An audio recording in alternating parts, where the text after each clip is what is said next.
there, Snicker Snacks. Welcome back to Vorpal Tales Presents Awesome Adventures. As always, I'm your host. I smoked a lot of sausage in my smoke vault today, and I feel fine. Space Lord Pajamas. Let's introduce our intrepid heroes, Tyler, Dwayne, Tiffany, and Steve. How you doing, my awesome sauces? Aw, I'm an Good. awesome sauce. I feel loved. I'm good. That's it. Wow. Okay. Underwhelming. Doing pretty awesome. I'm an awesome sauce. I'm speechless. I'm sorry. I've never been an awesome sauce before. Well, you are now, so yeah.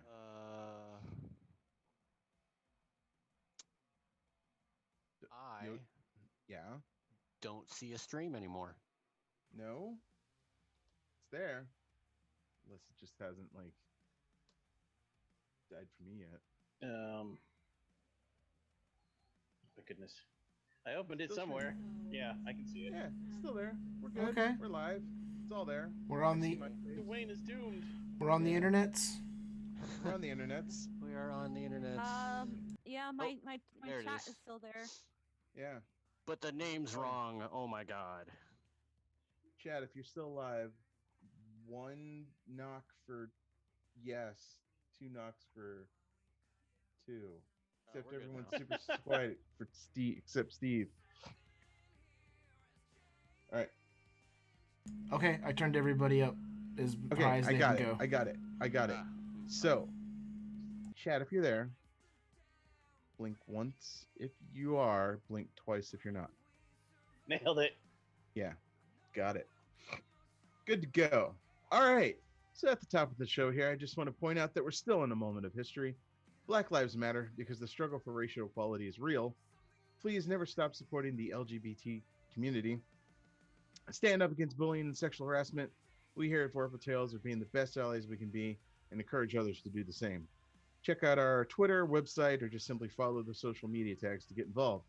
With that said, so for those of you following along at home, we're playing Dungeons & Dragons 5th edition on our current awesome adventure, which is Baldur's Gate, Descent into Avernus.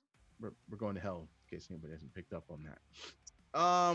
As always, we're using Roll20, a fine online gaming tool that's becoming the chicken parmesan of our Thursday night tool set. And thanks always to Syrinscape for being the special sauce, filling our ear holes with the sound of Epic Tabletop. Make sure you check them out at Syrinscape.com. Also, be sure to check out our other shows on our channel.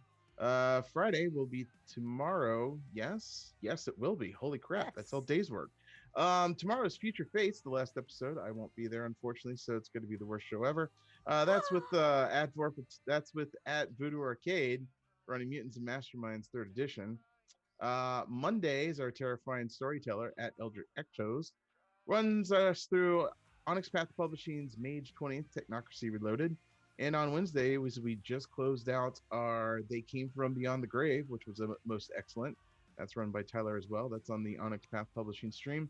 And here at Vocal Tales, next week we're going to be starting Hunter the Vigil. That's where Tyler says yes. Was that a question? Yes. Yes. 2E. Yeah. 2E. Is that different than 1E? Why 2E? What's that mean? Okay. 2E stands for 2 eyes. Sorry. I got excited. You can also find us on Twitter, Instagram, Twitch, YouTube, and keyword Vorpal Tales. If you're new to the show and longtime lurker, first-time watcher, gently caress that like and subscribe like it's a summer love. More importantly, check out our Patreon with the different tiers. You can get really cool stuff. That's at patreon.com/Vorpal Tales. We appreciate all your love and support.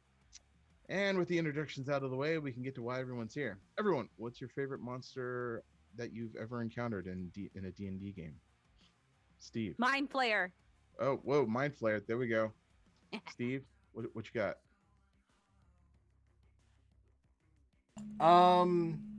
Asmodeus on a flying tower. Yes, that is a good one too. That is a memorable memory. A memorable memory. Exactly. Right. Gelatinous Cube was a close second. Well, yeah, I mean, yeah, you love them gelatinous cubes. It's like, I do. deadly jello. Yeah, have we ever told the Asmodeus on a flying tower story? I feel like we did once. Yeah, I'm sure we did. Yeah. Do we want to? You guys alluded to it, but I don't remember the whole story. I mean, Did we not tell this story? I mean, long campaign story short. There was a flying tower, and Sean decided that Mephistopheles and Asmodeus were totes bros now. And had finally teamed up together to take over all the things. So we had to fight both of them, and we were like invincible characters at that point. And our friend Funky Thunder decided the only way to defeat Asmodeus was to bull rush him off of their flying tower. And Sound strategy. And so this is one of those instances where, like, when you need Funky to roll a 20, he will. He will. And when you need my dice to roll a 1, it will, and that's what happens. And it was amazing and spectacular, and one of the most amazing moments, I think, in gaming memory for me. So that's Funky Thunder bull rushing Asmodeus off a flying tower. That's also Steve going, how do you defeat Asmodeus and Mephistopheles together? You break a staff of power. You break a staff of power in half in front of them. Yeah, that was that. What was that, like 20d 1 billions in damage? Yeah, something like that. And you also survived, but got shunted into another dimension. I did get shunted into another dimension. That did happen. That's right. That's right. But There. at least you were alive, so I mean that matters. But did you die? That's really what it comes down to. Cool. I wonder if Funky's here right now. He Maybe? is not. I don't see him in there. What a Yeah, jerk! same. We just told the best story. One of the best stories. That's twice now. We've talked about him, and he's not been in chat. Well, He Everybody doesn't love you anymore. I mean, he does, but probably not. But just everybody let him know that he said nice things about him. like and subscribe, and we'll say nice things about you too. That is true. We will call you out individually. After you become our friend for 10 years or more, then we'll talk about you on chat. I've known Vorpal Changeling for over 10 years. So Can you I can say say something nice nice things about them? Sure. Ever is really, really smart and like draws beautifully and like has like the biggest heart for animals. And if you ever needed someone to run a petting zoo, they would definitely be the one to do it because they would have so much love and respect and care for all the animals. So there you go. Ever start a petting zoo. She Tyler, also also has has, the important nice Oh. earlobes. Forgot the important one. She's also a world champion belcher. That Oh. as well, yes. I can't believe I even forgot that.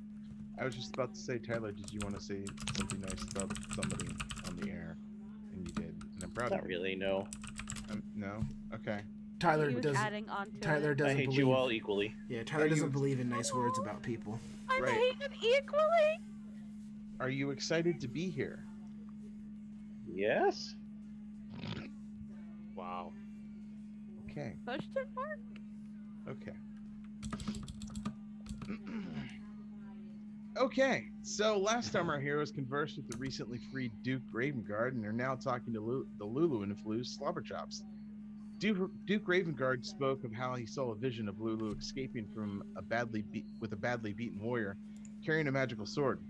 Landing on a hell-swept plain, being chased by demons, the warrior thrust the sword into the ground and Lulu let out a trumpeting roar. Like magic, a fortress rose around them, and Lulu tried to escape further into hell, but was assailed. She was followed by two roving Kinko with no real memory of what had happened to her. That was more or less where the memories ended, and Slobberchops was able to confirm these, as Lulu's mind was now in his, as well as her trunk on his face. To this end, Lulu remembered that the Kinko took up residence at a place called Fort Knucklebone, ruled by the night hag Mad Maggie, her roving band of infernal machine riders. The heroes then plotted to leave Ethereal and make their way across the blood war-scarred lands of Avernus. Using Rivik's power, they teleported behind the lines of devils along the River Styx, who were trying to pull Ethereal down into hell. They were spotted by Zerial's chief lieutenant, Lucille, who demanded of her minions, "Bring me that cat." The group teleported away repeatedly, exhausting Rivik. Probably not exhausting Rivik, but just for flair. They managed to find their way to Fort Knucklebone, where the they met the maddening redcaps of Flaming Skull and the two Kinku and the night hag, Mad Maggie herself. Knowing they had Lulu's soul trapped in Slobber Shop, she offered them a deal. Let her drop them into a dreamscape and see Lulu's memories and revel in her misery. They all agreed and easily skipped through Lulu's memories, seeing the fortress that rose up over Zerial's sword.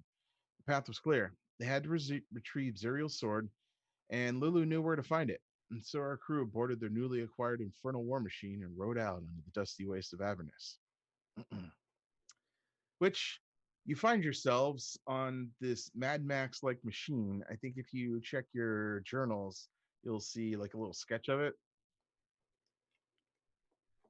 The Hellcat's Meow. That would be it. That's what I named it. It looks like a spider has wheels.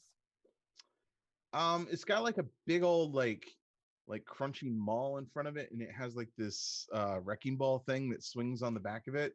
And yours specifically has a flamethrower on the front of it that you can basically it casts scorching ray at will. So it's kind of dope that way.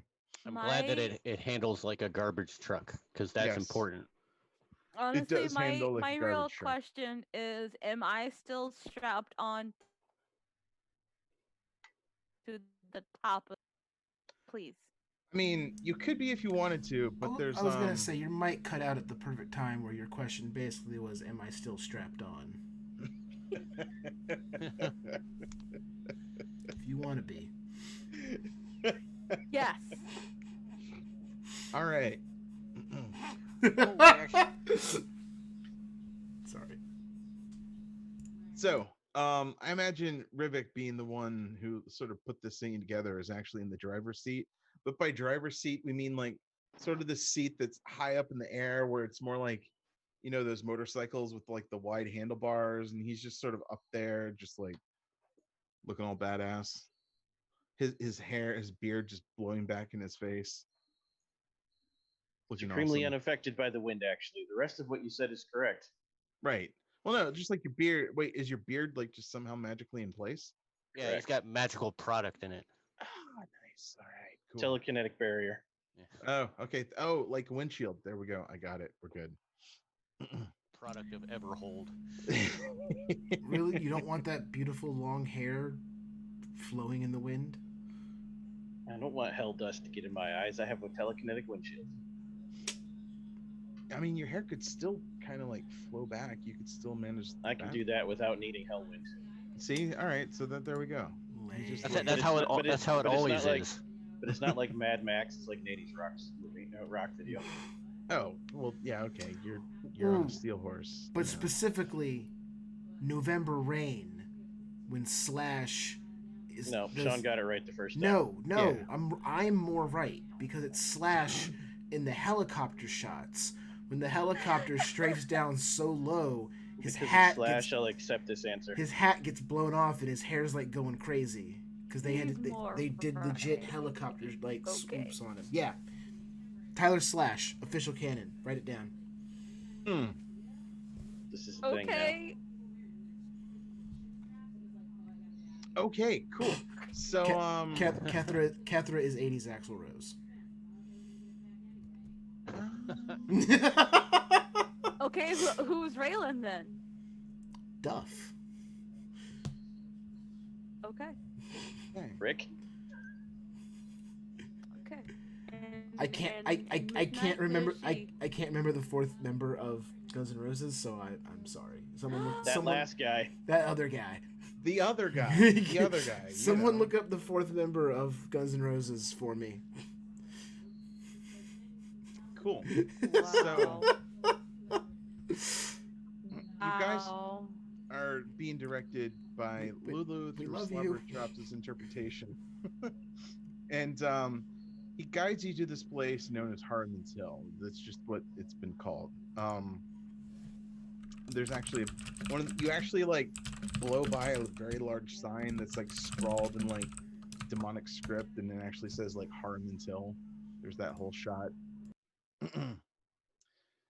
And so you arrive, you sort of park, and all you see is like this really high hill that sort of juts off over the river Styx, and there's just giant trees that are these giant black trees that sort of ooze and just sort of like have a little pus to them, and on them are like at the top are these really sharp needle-like branches that are just stabbed through people who are there, sort of like crucified on the tree. Some are just straight up impaled in some of the trees too. So, yeah, that's what you see.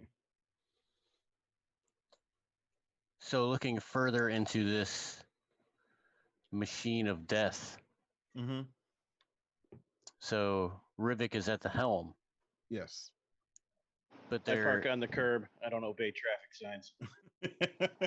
there are several. I see there are several different accoutrement positions. Yes. Big Where, words.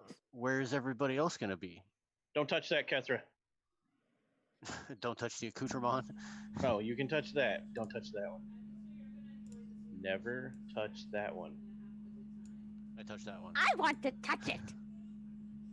It's the ejector seat, Sean. So you touch that button, and Kethra's fine 'cause she's got wings. Is, But so- like, is someone about to get gold fingered? Midnight's gonna experience what flying is like. and Midnight Full actually energy. gets like shot up into the air and does like flips and is just like howling, but like lands on her feet. But that whole like unsteady, like she's dizzy, like doesn't really know what happened. She's like, I want to go again. Yes. I want to better document my experience. Everybody give Have you me have you percep- taken full schematics of the device, Midnight, and jotting down, like, are you taking notes of this device, or is this not Oh, it? yes. Yeah. Most definitely. I actually have a book dedicated just for the book, just for this car. It's amazing. Did you know that you can actually run over at least 15 people before it gunks up the engine? That is a true fact. I do now. In our downtime, she wrote the owner's manual I to would- read the owner's manual. I was literally about to say, I think Midnight just invented owner's manuals for cars. Ogman would be proud. Right. Let's see. Take us on this hellish Perception. ride. Yeah, so you're at this hill and Slobberchops is just sort of meowing. He's like, he actually has like his special little spot that he sits just below Rivik, and like his hair just sort of like flutters in the wind when it's driving. But yeah, this is where you're at. And Slobberchops is like, this doesn't look like a fortress. Lulu, you there? Oh wait. You get Do put I on still have to hold roll by his for alter perception ego. or no? Yeah, you could roll yes, if you want to roll for perception, you can roll for perception. I got 13. Good enough. You actually see that there are truly people like sort of suffering up there on the hill on these trees. Suffering how? They're pinned to them and impaled on them. Oh. So like a crucifixion? Yes. How exciting! I wonder, how do they use, what kind of metal are they using to pin them up there? Now, are they being pinned by the hand or the wrist? Wrists are rather quite fragile, actually. But they have to be, oh wait, they're dying. Oh, I should not be as excited about this as I am. I'm gonna stand over here and not think about tearing one of them down and wondering if their ligaments are still, Don't be weird, Midnight. Don't be weird. Hi!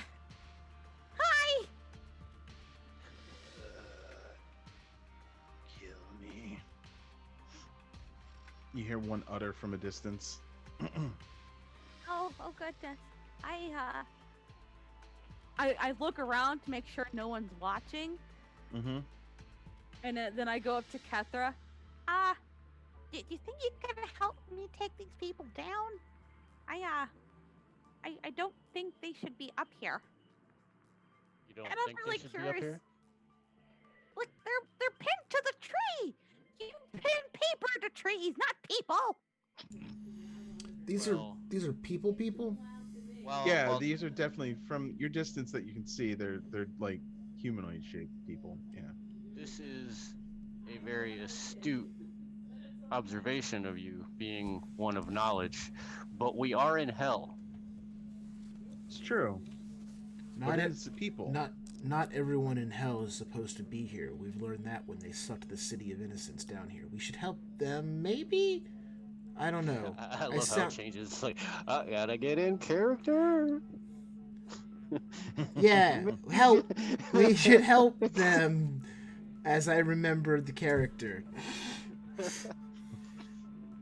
Are these actual people or are these like tortured souls? You can't tell from this distance. You do notice that like a few of them have like there's something up on the top of the tree or at the foot of where they're impaled at that might indicate something of their crimes. Maybe you're not sure. Can't tell. You'd have to go up to one of them and see. I'm still in the ride. I haven't even turned it off. It's in neutral. Yeah, it's just like Every now and then I hit the gas. Rivet, can we close the distance on this tree? See He's- what we're he- dealing with? He's got it about as far as it's gonna go. It's like some unwieldy terrain where it can't necessarily go through. Oh, so we have to disembark, eh? Mm-hmm. I'll wait here to make sure no one steals our ride. Okay. Kessler will disembark and start making our way towards the tree. Right. Midnight is For the also trees. like there. Towards the death fields. Yes. Raylan, what is it you're Yes. doing? I'm again trying to just remind them that there are people here, but in Raylan, like I don't know, guys.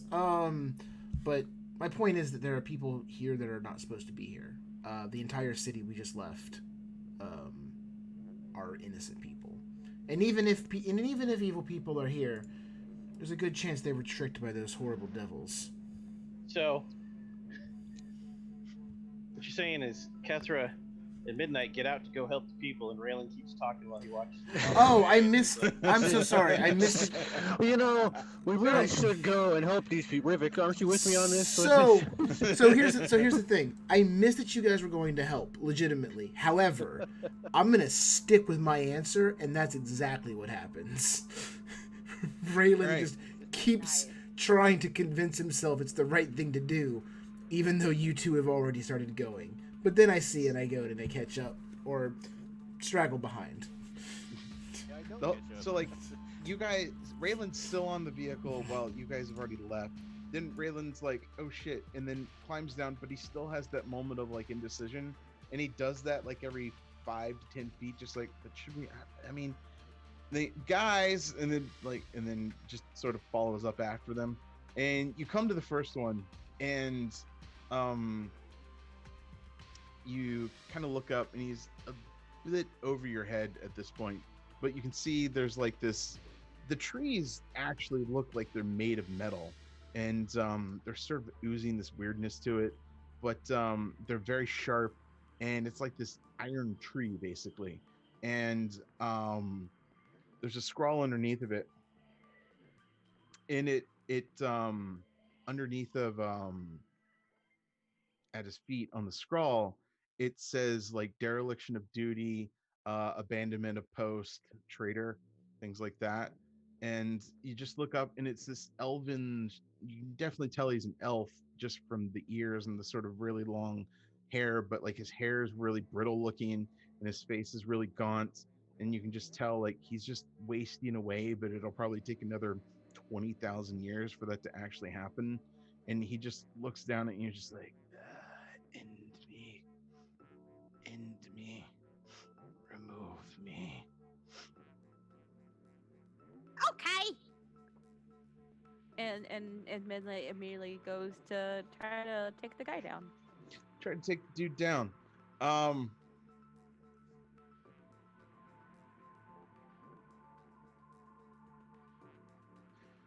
as you go to do that, you hear Slobberchops is still next to Rivik, and you hear him meow and just like, Lulu has a memory that some of these guys, wait, they did what? They betrayed Zerial? Oh, And So- the word traitor. right. Like they abandoned their posts. They got scared because they were in hell, I think. Then What do you mean this? What do you mean the Citadel isn't here? What are you talking? Wait, it's not here? You're mistaken. So he's having that conversation with himself, Lulu himself, next to Rivik, while what? no, I'm just keeping up. While Midnight goes to try to remove the body, and she's having a time of it.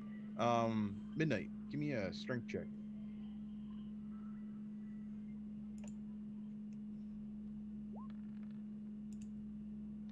Oh, so I use a luck point. not necessary on this one. Okay. So you actually like go to try to lift him off the spines of the iron tree that he's on, and you end up like pulling off his foot. And you have like a dead foot in your hands.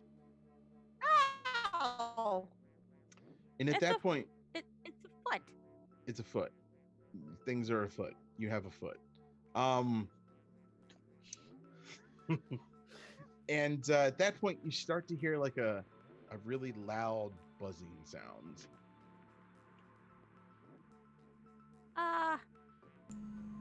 Rivik Hello? looks at Slobber He Chops. puts his foot up to her ear. This is why you never get out of the car in hell. What's wrong with these people? I pet Slobber Chops. You all hear this buzzing, or does Midnight the only one who hears it? You all hear it at this point.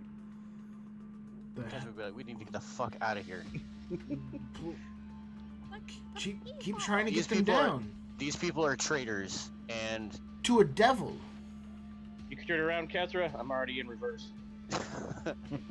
and I just turn around and I say, see, we need to go. And at this point, This buzzing is not bees. No, I Or try to maybe it is. It could be a billion bees. I try to pull the elf guy down again. LBs. give me a strength check.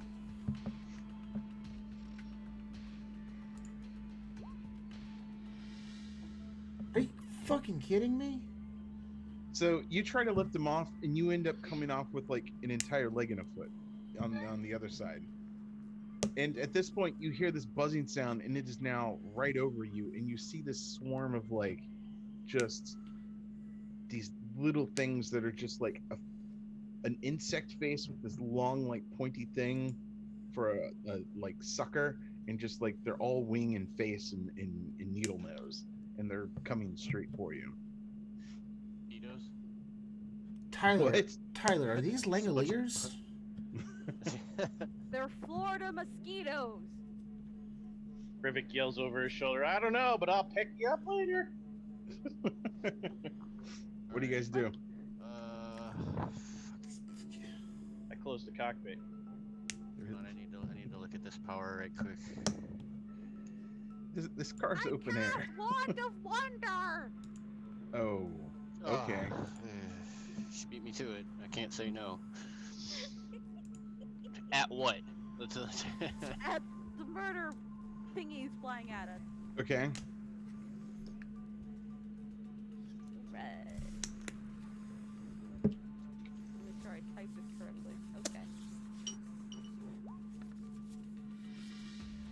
A 54. What does a 54 get me?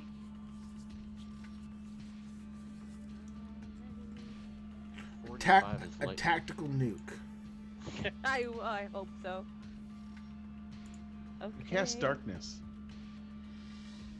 I do. That could be good or bad.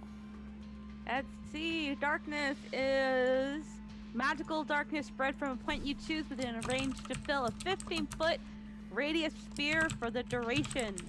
The darkness spreads around corners. The creature with dark vision can't see through this darkness, and non-magical light can't illuminate it.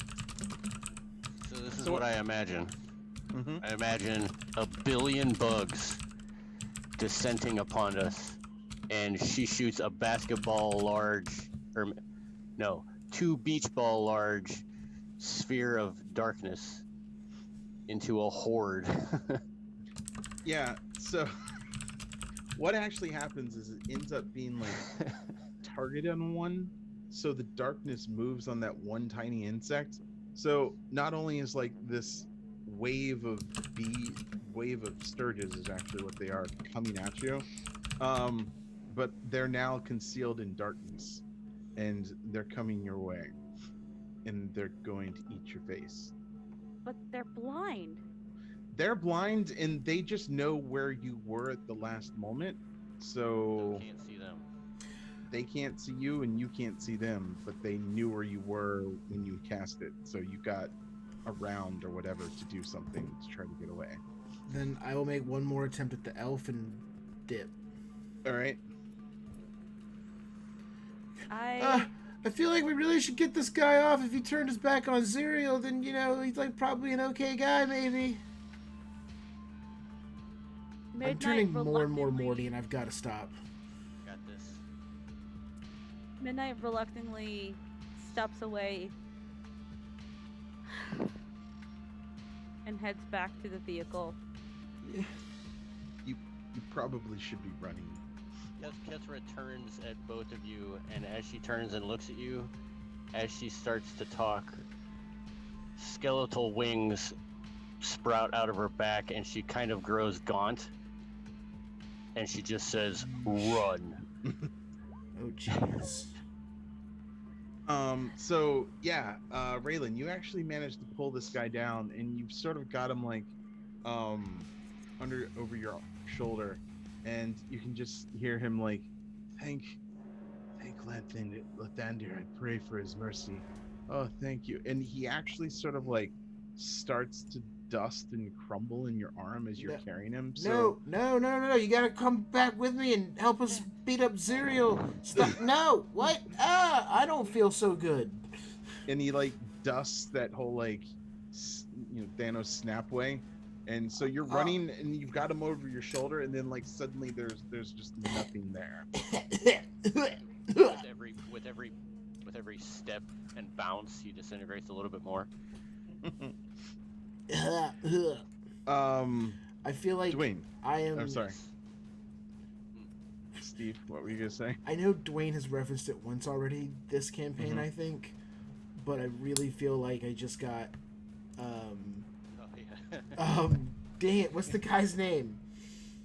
Big Lebowski? Steve Buscemi from Big Lebowski. when they spread his ashes. Yeah. Yeah, that's kind of what it's like. Dwayne, were you gonna cast something, or? I'm gonna cast Necrotic Shroud as they run. I don't even yell it. I just turn and look at Raylan and Midnight, and I just say, "Run." Got it. And Yeah, if this guy's just dusting, then I'll take out. Okay. Take off. It's a charisma save. And I'm gonna stand exactly where I was. I'm not running. So they can't see you, but your like gaze just sort of pierces through the darkness at them, and they halt for a second. But then you hear this noise out of the sky of like a horse neighing, and you see this flaming bolt start to drop out of the sky. Like, what is it? The Bifrost?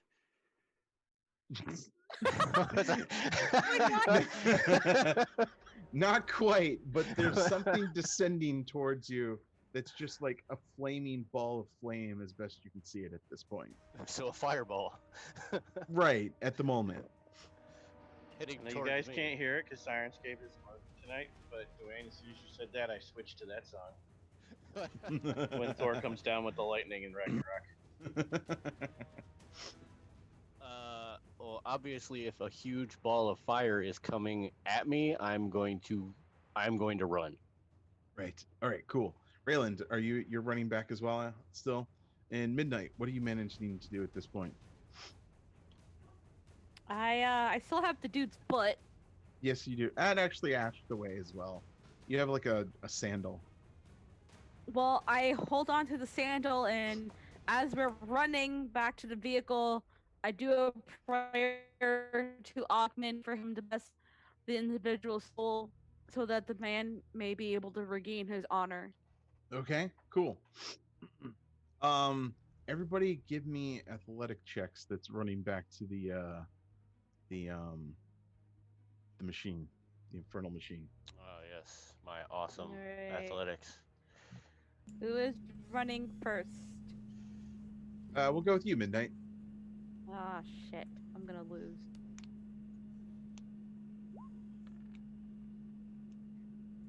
I got Okay. a 9. So you're running back and you're like trying to say a prayer to the and hold the sandal steady, and you manage to like fumble it and it goes flying back, and then you actually trip and fall and your face is in hell dirt. Kethra. Oh.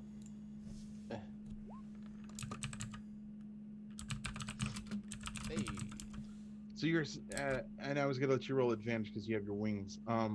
And so you just sort of like glide back and you notice that Midnight like falls into the dirt and stumbles on her own. And Rayland, what's your athletics check? Mine is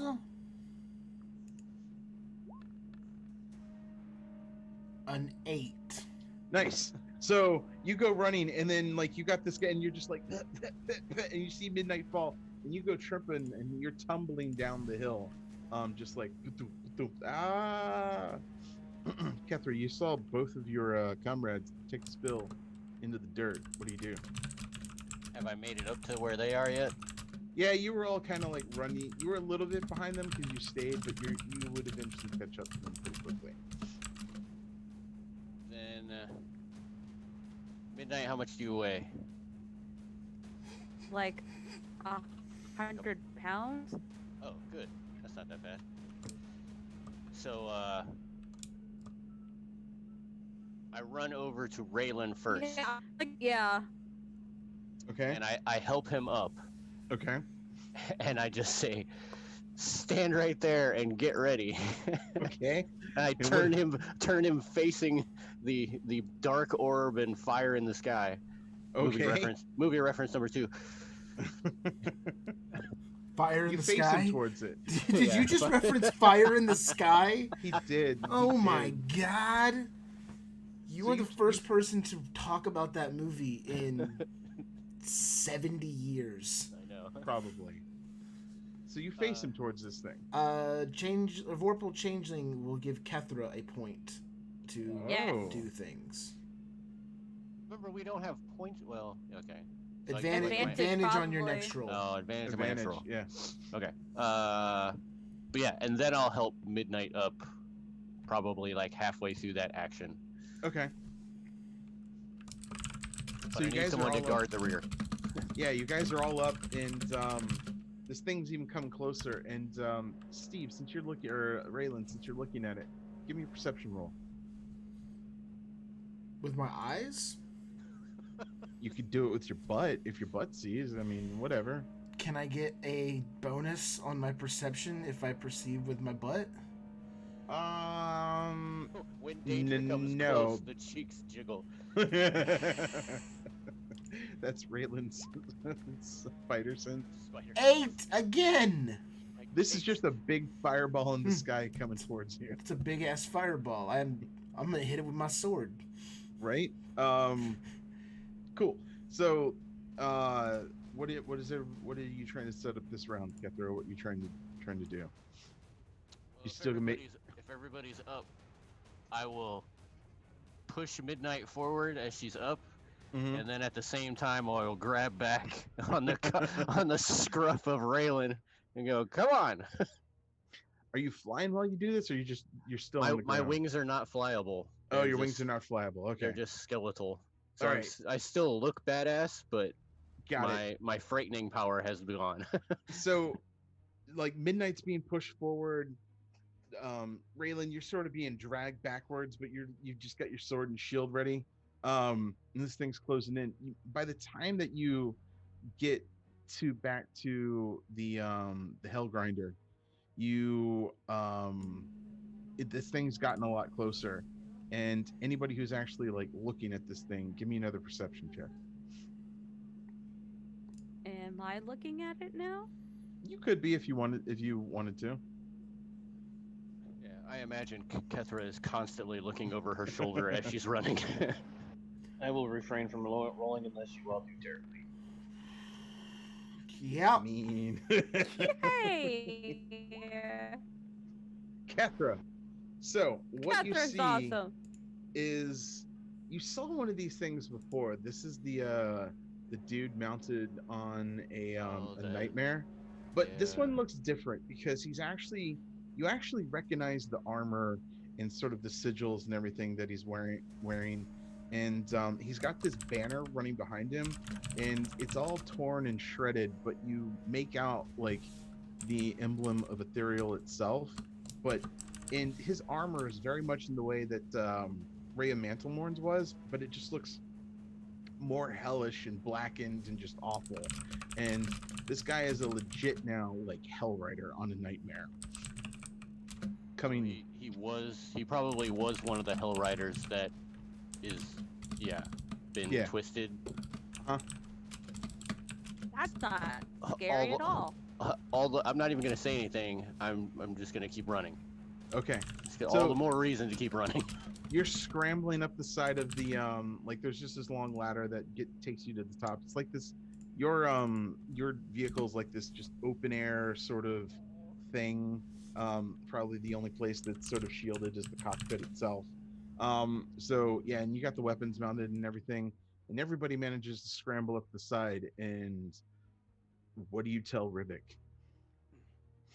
It's my ex. We need Run. we need to be fast. We need to be fast and furious. Rivik shoots it Rivik shoots it. with the sickening ray cannon. Are we no longer friends? We are familia.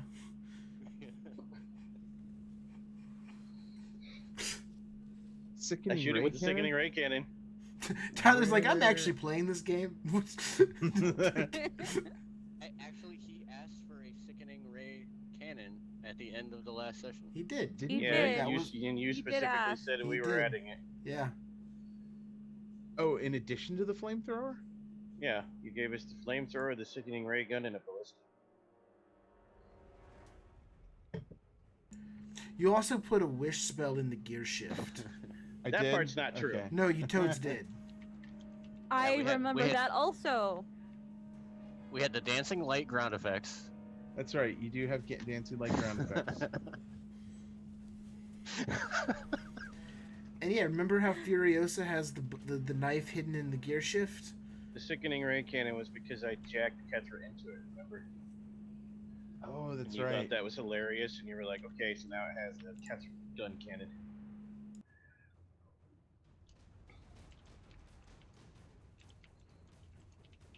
That's All right. funny ever. Slobber Chops is the fast and the furriest. Mm, This is my tortilla blanket, sir. Go away.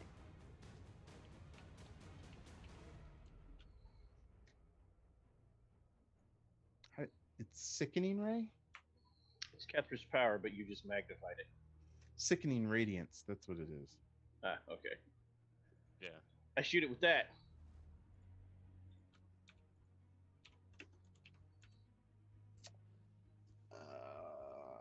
Speed 9.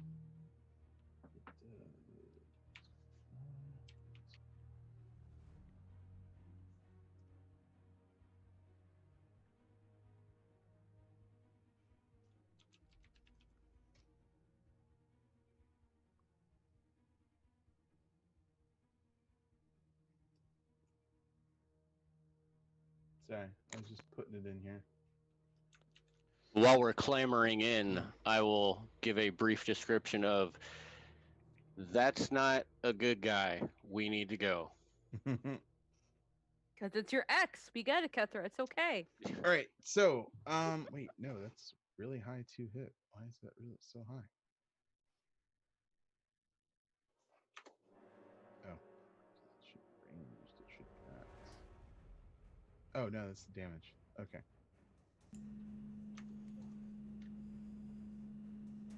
Cool. So your sheet should now have the sickening ray cannon on there. You should be able to roll that.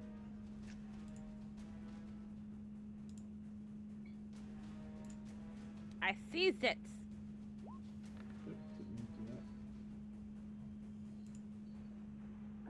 I'll let Tyler do it, cause. You can do it. I don't even have it open. Okay. Oh god. Do I just need to click, or do we just need to click sickening ray cannon? Oh, there it goes. There it goes. Attack 21. Ooh, got him. Cool. Nope. We have declared got him, Sean. You have 21. That actually hits, and it does 28 radiant damage against them. And so this cannon just goes and like hits him, and it knocks him, and he sort of wobbles in the air. And then the nightmare just like you see its nostrils flare, and it's just like it neighs and like roars and whatever horses do. And it's still whinnies. That's the word. And it's still barreling down towards you. Nightmare. I get it. You did that last time. Huh. So as that happens, like this an iron tree shoots up right next to the vehicle, and you see like on the script scroll that where somebody would be pinned just above it, it says Rivik, and below it says assaulting an officer. Oh. Rivik, what did you do? He's an officer of hell, I guess? I did this. I shoot it again. You shoot it again. Oh god. Do you want me to roll again for you? Yes. Sure. Oh god. I'm sorry if it doesn't do well.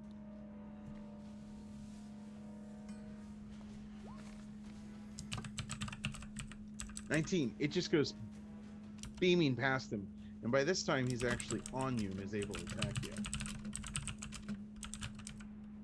You mean he's attacking the truck? I closed the cockpit.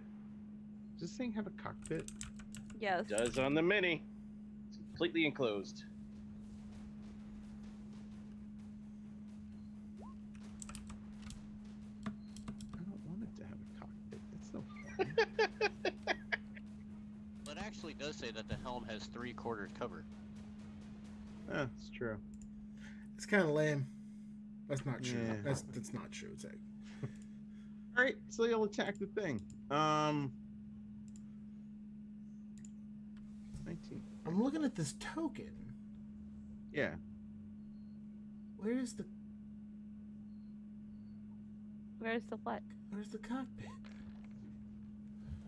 Rivik gets an advantage point dicey bit on his next roll. Oh, does he? Yes, that's Yes. the exact quote from Vorpal Changeling. Advantage point dicey bit. That's adorable. All right, cool. So, where's my rolls? Oh, wow. So he goes like flying over and just completely misses the freaking thing, and then attacks it again. Come on. I feel like he's Roll. There we sir, that please don't. go. Cool. So he actually managed to just like come swooping by again and does another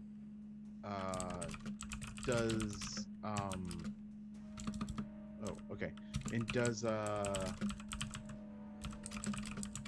interesting. He only does like he just like tings the side of it and like dents it, and there's like a splash of fire against it, but you notice it just sort of dissipates on the side of the metal.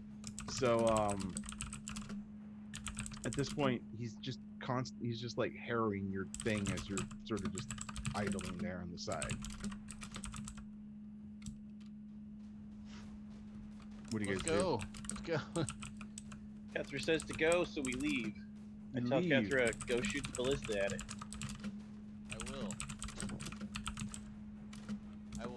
position myself on the one of the harpoon flingers, and flingers a harpoon. Flingers a harpoon. Can I flingers the harpoon? You can flingers the harpoon. I flingers the harpoon. Flingers! Nice. You fling the harpoon, and it goes out of its harpoon flinger, and it flings it, and kind of like a ballista-looking thing, and it just shoots right past this guy.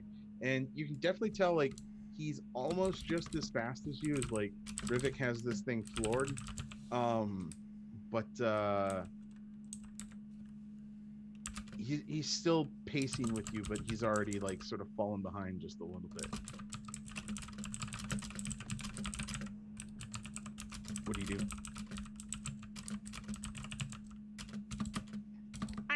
I don't do anything different. We took him off the tree. I continue on to our original destination. Okay, so So this is still the ball of fire chasing us, and it's got the symbol that Kethra is saying is bad. it's not a ball of fire. It's a dude on a nightmare. The dude on the nightmare. The ball on the fire became the dude on the nightmare. Yeah. Mhm. Okay, so this is like the Fifth Element when the ball of fire turns into the big evil face. No, it's like from the distance that you saw him, he just looked like a big ball of flame, and you couldn't really perceive that as he was getting closer and closer until he finally was upon you, and you were able to notice. Oh, the way that the nightmare works is just like rides on like this wave of flame as it gallops through the air, and so it's flying. It's just like flying over you and just being an annoyance to you.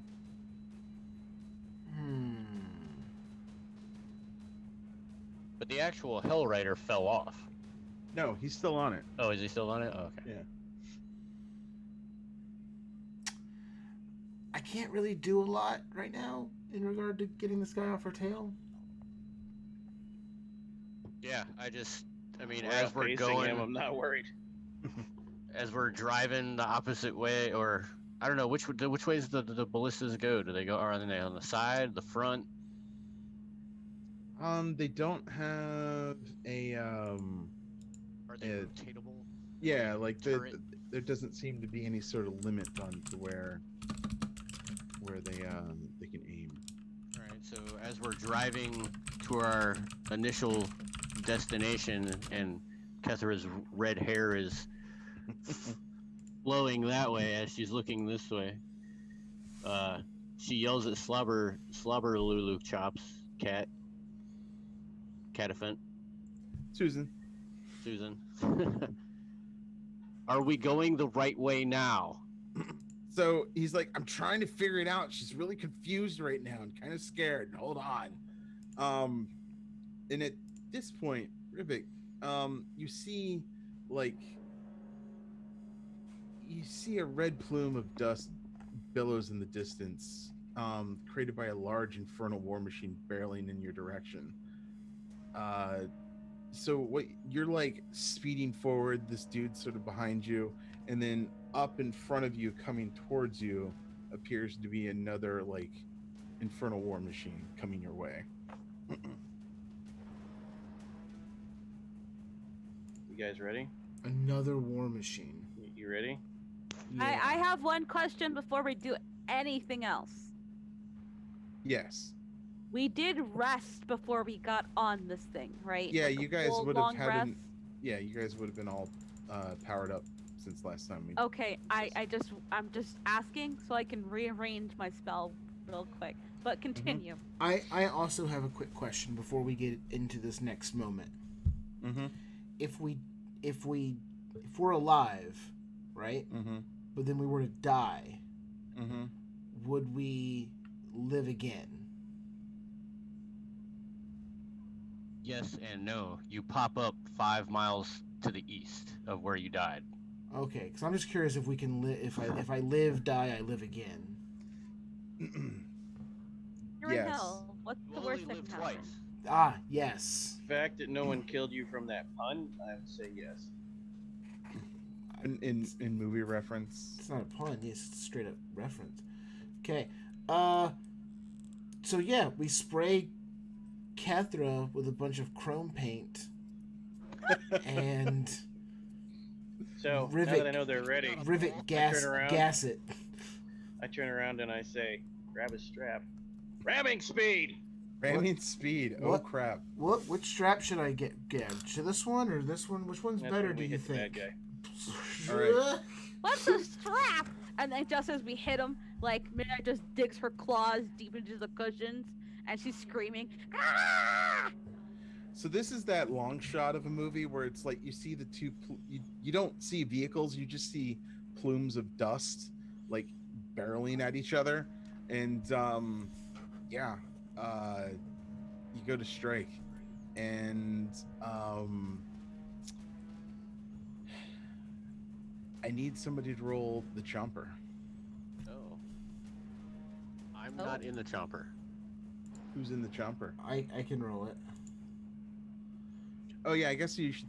Who's manning what at this point? I know, Kethra, you were in a harpoon flinger. Yep. Okay. There's another harpoon flinger. There's a wrecking ball, and then there's the chomper. I guess I can take the chomper. Okay. I'll take the wrecking ball. All right. Cool. Because Midnight did in fact come in like a wrecking ball. All right, I'm rolling the chomper. Rolling the chomper.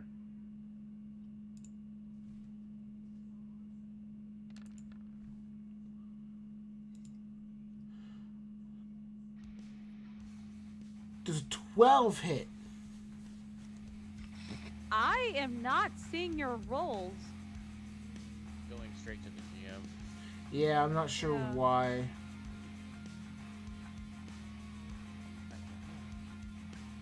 Oh my god, ever. Get us the chomper. Get to the chomper. It's beautiful.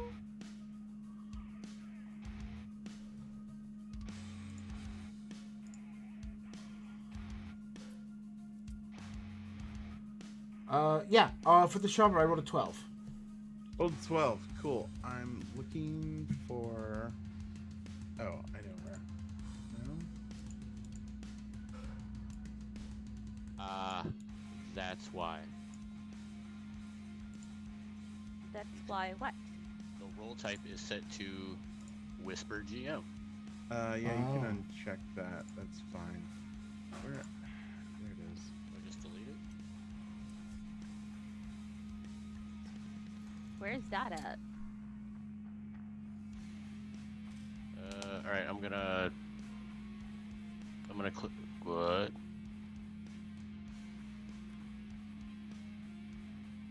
There we go. Sorry, had to find the correct key here. Okay. I see it now. So Raylan, you rolled super good with 12, and that misses. So it's gonna roll against Oh, you. but you said it was super good. That's not allowed. You can't say one thing and mean another. I did. So That's called lying. they managed to Yikes. they managed to like chomp you on the way back and hit you for 24 damage. Hit me or the Hellcat? They hit the Hellcat. Who's keeping track of the Hellcat HP? I am. Okay. We have a decent amount. But also each individual station has health, right?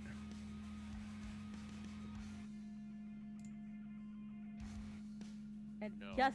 Yes. Well, wait. No. No. No. Hmm, I No. misread this it. Thing. I also misread it. Cool. Carry on.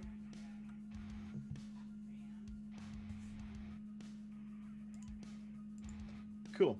So I need everybody to give me initiative rolls.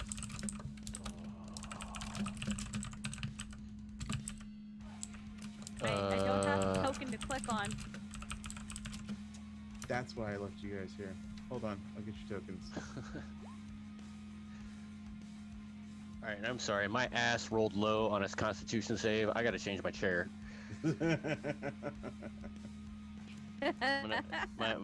my video is gonna get all weird here for a second. I gotta find another chair. I put you. So is it just me, or does that green like paint on the wall remind anybody of like Nickelodeon slime? Yeah. Yeah, definitely. Oh, let's see if this is gonna go. Oh, much better. It's wider. It's cold. All right, I put you guys in the upper right of the map. What if I want to be in the upper middle?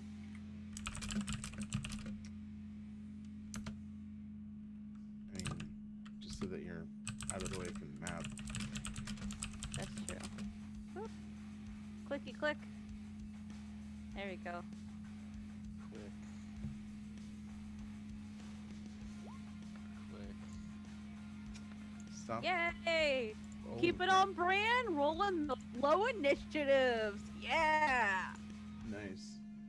Yep. Man, we're We're doing great tonight. Good job, guys. We got this, guys. It's in the bag. bringing it home. It's coming home. All right. I need to roll. And then Rivik gets like a 27. Yeah. I mean, kind of close. feel like he had a 24. Flower Chop should join. Maybe. I mean, he doesn't have opposable thumbs, so. I mean, it's Okay. a good thing that he's in the vehicle. How big is this vehicle? Encouragement. Pretty Um, effing big. It's gargantuan in Oh, size, huge, technically, okay. so it's huge. It weighs So- 12,000 pounds.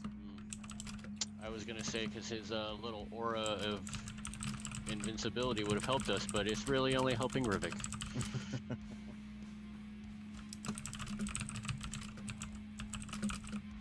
It's okay.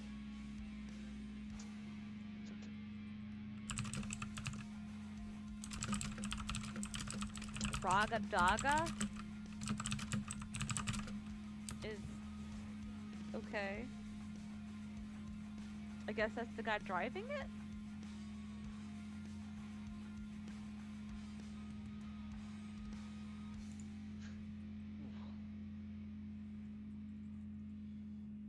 Oh, that's a crown. Oh. I always thought that was a pillow exploding. What? What? What? It's a crown on a pillow. But I thought it was a pillow exploding.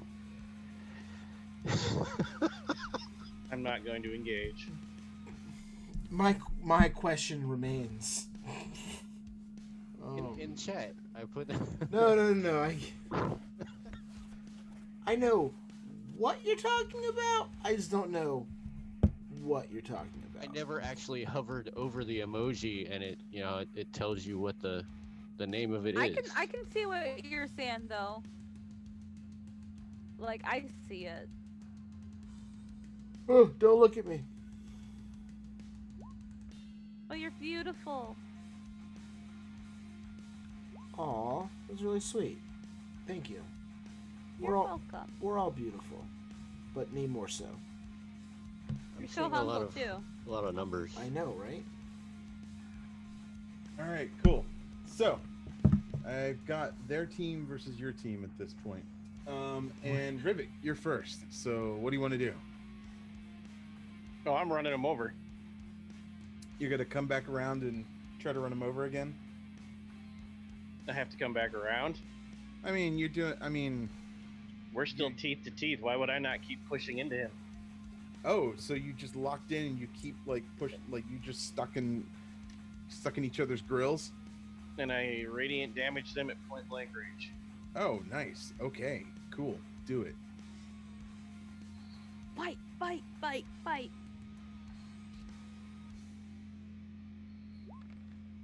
Holy shit. Yep, I do. Yes, you do.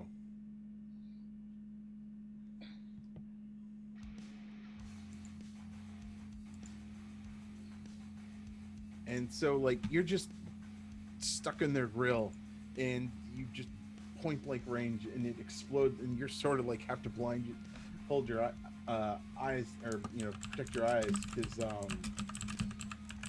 it's right there. And yeah, you do 19 radiant damage to it, and way to go.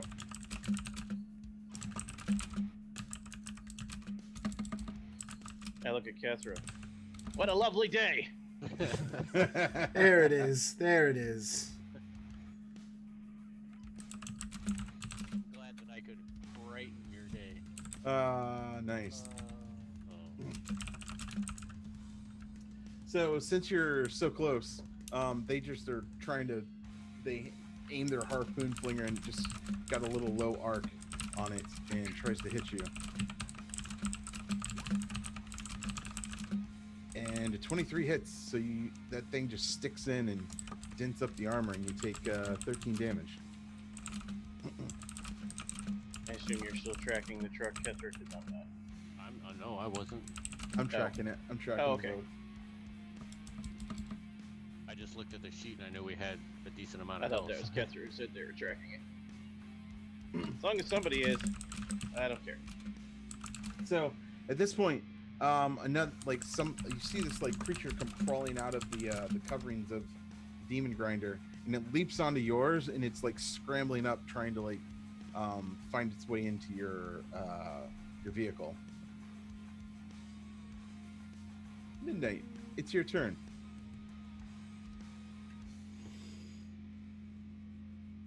Okay. So you're working the wrecking ball, if I remember correctly. I am. So what this thing has is like this massive crane apparatus on the back of it, that there's just this big like hellfire iron ball on the back end that you can just swing it around.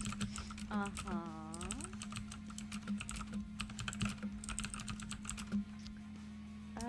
Use it like a scorpion would. I believe I'm gonna pull a Miley Cyrus and destroy some stuff. Nice.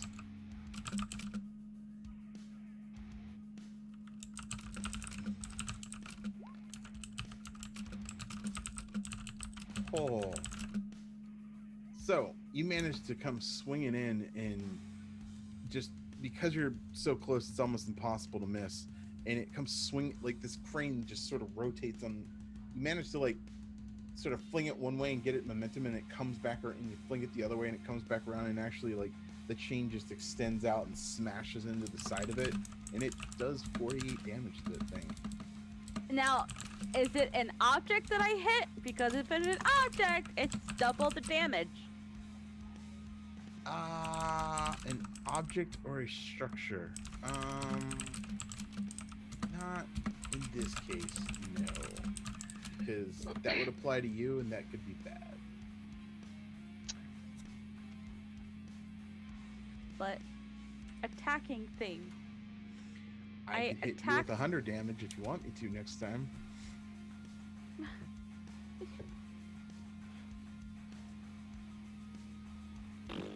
Which, here it comes.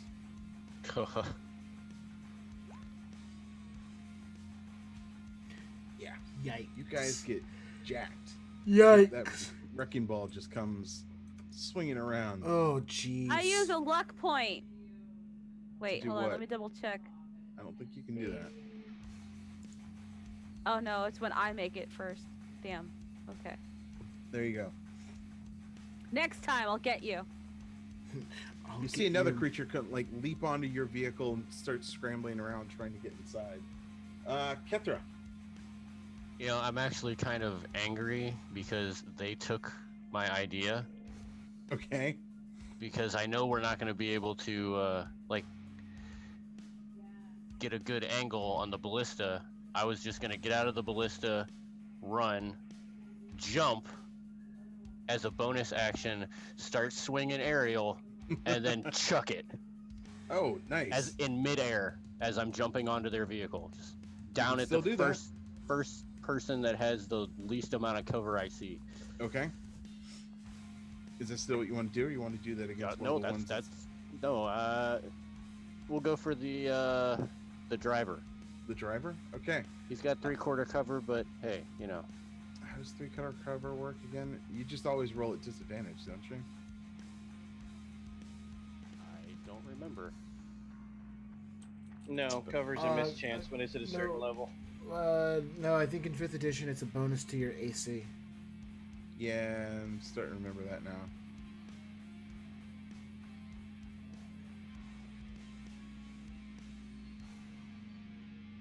Fools, lawyers, when you need it. I know, right?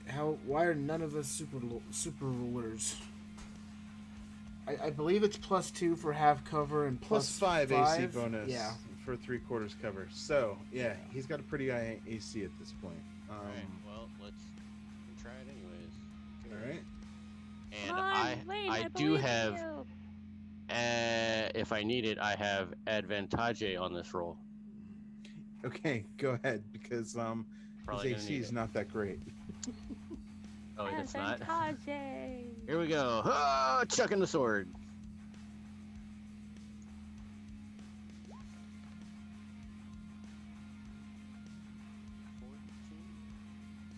I'll say you hit. Advantage. I think it's my favorite word of the day. Advantage. Yes. Advantage. So you actually hit him, and he's sort of, and like that causes you hit him, and that causes the demon grinder sort of jerk aside, and he goes peeling off away. So do you want to land on their thing, or do you want to land on your thing? Either. It's up to you. Landing on the ground. You're landing on the ground. Okay. Sure, yeah. I'm landing on the ground, and then I'll grab the vehicle as they drive by. Okay. Pull Cool. my arm out of socket or something. It's up to you. Whatever you want to do. We're getting crazy down here. So- Landing on the ground. They peel off and they peel away.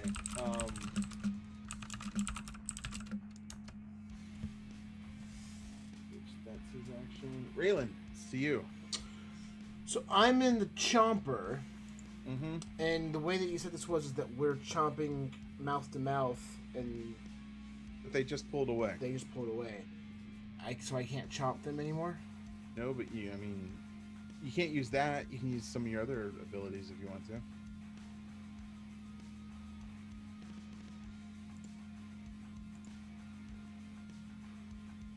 If I am understanding the mechanics of this correctly, it's so like if I was in the ballista, I have the ability to use the ballista, but nobody else does. However, anyone could use the scorching ray and the sickening radiance. Those are at the front, so those are like for Tyler to use. And Steve, he's at the front. The could- flamethrower is still like he could unused, switch. right? Yeah, he could switch if you wanted to. Use his move action and then attack.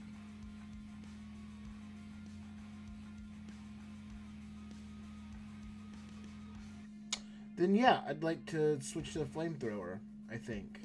Okay. Roll it.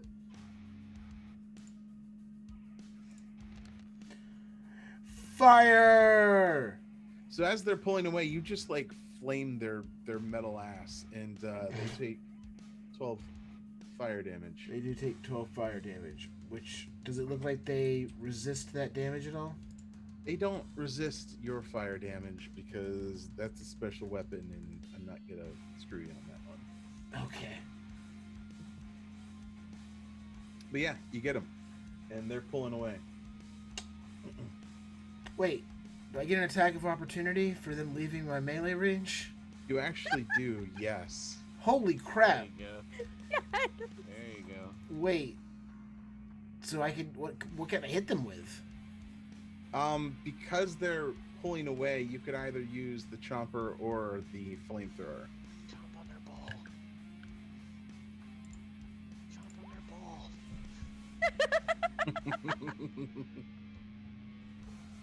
Chomp, chomp, chomp. So we need to flip reverse this. But let's say I'm gonna try the chomper actually. Okay.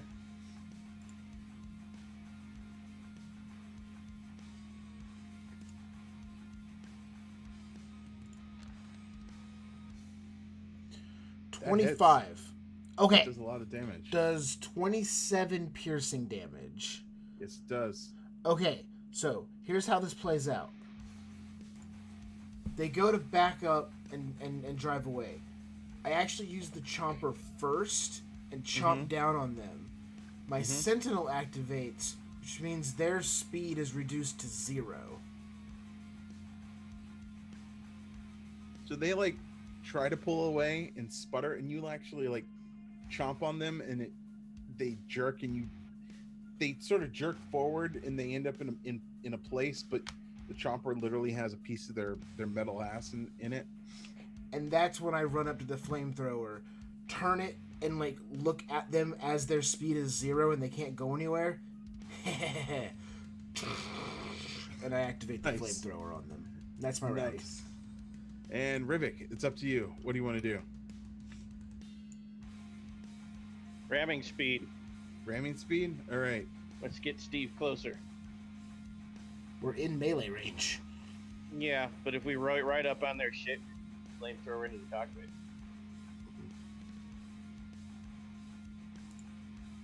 Gonna need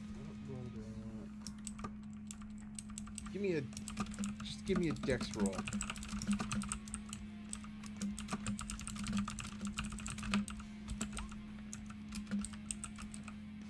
So you managed to like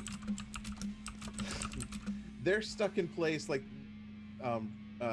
Raylan caused them to just like spin their tires out, and they're stuck in the sand for a moment, and then you manage to like you put this into reverse real quick and get yourself some like speed, and then you go ramming, and you actually manage to like get up on them, and you just like crunch down on top of them, and you do a little bit of damage to them, but you're literally like on them at this point, and they'd have to struggle free.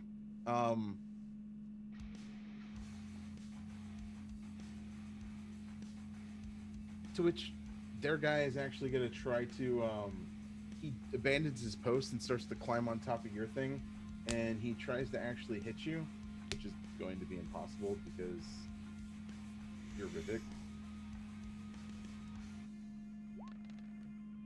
And you have 5 + 5.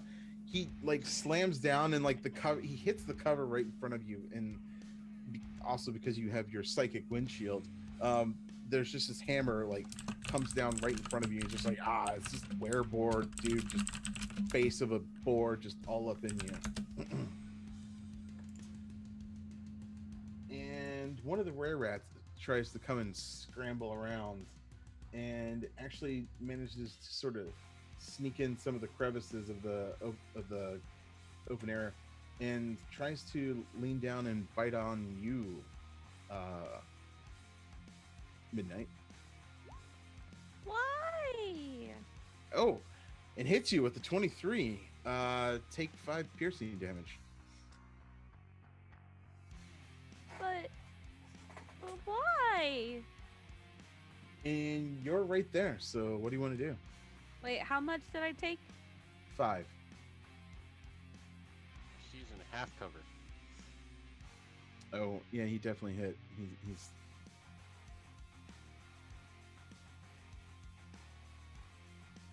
So he's inside right now, currently. He's on the side, like he's able to get at you just because you're not fully covered. So, in your sort of battle station.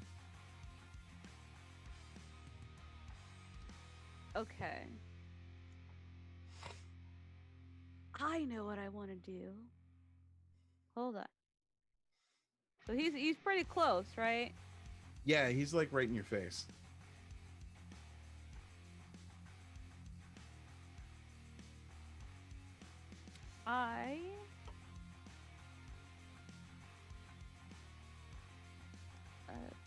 Let's see.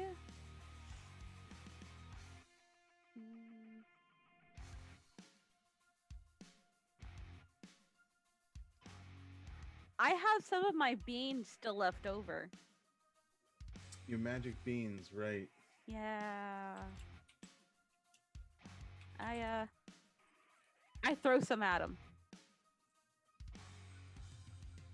You just throw a handful of beans at him?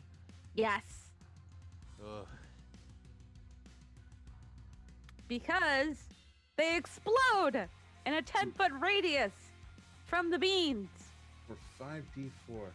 I'm just gonna go ahead and say that you toss the beans out in his face, and he's surprised to see beans. It's just like, what the, and then just explodes all around him, and like he explodes himself and falls off the side of the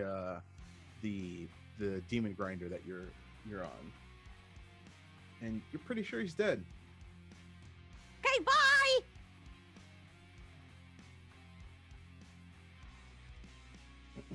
Beans, the fruit of the heart. The more you eat, the more you fart. The more you fart, the better you feel. So have some beans with every meal.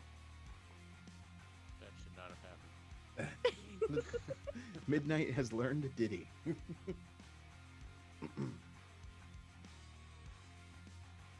So the other dude that's operating the wrecking ball is actually going to try to use it to knock their vehicle free, and does not succeed. So he's still clamped. Kethra, so you're on the ground, and there's this were-rat like saw what you did, and he leaps off the side of the vehicle and comes stabbing down towards you. I'll say because of what he's doing, he's got an advantage on you. I sidestep 4 inches to the left. Does a 16 hit you? You know what? That's a good question. Hold on. I don't remember. I think it does. It does. All right, so he comes and he like just grazes you on the side as you do that sidestep, because he managed to like twist himself midair, and you take 8 piercing damage. And it's actually your turn. So is he right next to me now? He is right next to you now. Right next to me now. Like right now. Right now. Not later, but now. Nope, right now. Presently in the present. Hey, it's your tomorrow.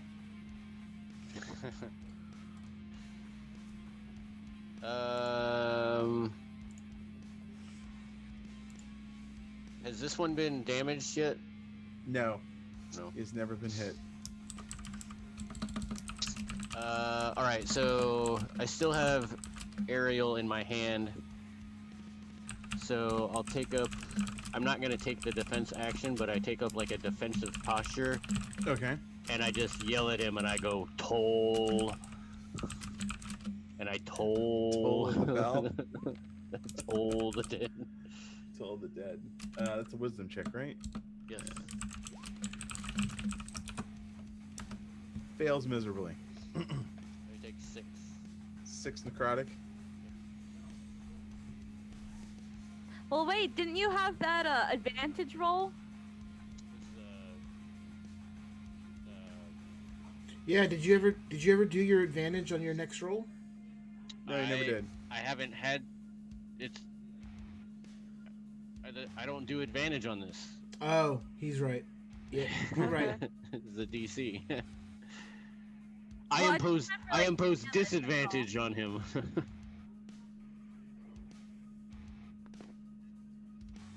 I remember. I got one. I got the one advantage cocked in my brain. I was just trying to get you the higher damage. Sorry. So, the driver of the other vehicle tries to like slam on the gas and wiggle free, and he actually manages to dig the vehicle deeper into the ground, and they're just stuck at this point. Like they're stuck. They're done. Raylan, Yeah. what you do? Chomp, chomp, chomp. Okay. Land shark.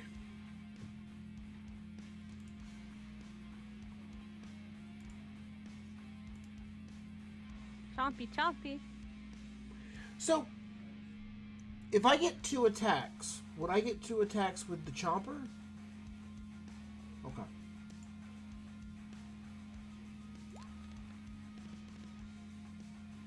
$12. I'm gonna say you had advantage on them because they are totally fucked at this point. Okay. So you hit. Okay, I'll take it. That's a 28 piercing damage as the chomper goes chomp, chomp, chomp. Yeah, you just get more and more of their vehicle. Like at this point, you're just like grinding up the top of their chassis. Are they okay? I apologize. Are they devils? No, from They're- best you can tell, they are not. They're just peeps. They're just you can like I said there to when I was talking to the other like there's where they're rat people and then Okay. there's boars, so you're pretty sure they're lycanthrope type. They're like in dopey thopes. Okay. Mm-hmm. Then if this is that part where the big T-Rex like eats the car at the demolition derby, then I'll stop. I don't want to actively chomp them to death if I can help it. Oh, okay. Rivik, it's your turn. What do you do? Murder. I mean, I killed somebody. Hopping over the top. Oh, okay.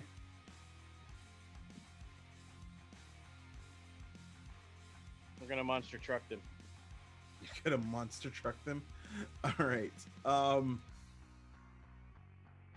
We'll use the chompers roll for this and see what happens. At this point, we're just rolling damage because you just go up and over the top, and you just hear because your wheels have like spikes and weird rivets on them, like just to dig into the dirt. Like that's all you hear, and you hear the grinding of metal, and like you just shred this thing. And then you hear the guy, my vehicle, no! And then all of a sudden you don't hear anything at all. Like you just hear, ah! We made him sad. Made him dead. And at this point, everyone, all the other creatures just like look and see what happened, and they start bolting off into the distance. Unless anybody wants to try to pursue them. No, but I do want to raid their shit. Okay, cool. If you take some time, you can actually scrap what's left of their vehicle and repair the armor on yours to bring you back up to full hit points. Yep, we'll do that. Yes, that please. sounds good. Does anybody have what kind of tools do I have? Does anybody have like a repair hammer? I got a euchre deck. That would be helpful. A what? A euchre deck. A card deck. Deck of cards. That's not gonna help. It'll help cure the boredom, though. I We're not bored. want to make a really crappy, horrible, almost borderline blasphemous No. relic or symbol to a monitor. Okay. I'm just not very crafty, so it's bad. Okay. Are we putting And I'm gonna symbols of our gods and on I'll- this thing? I'm just gonna like kind of just put it on like a fender and just be like, You're revering our car.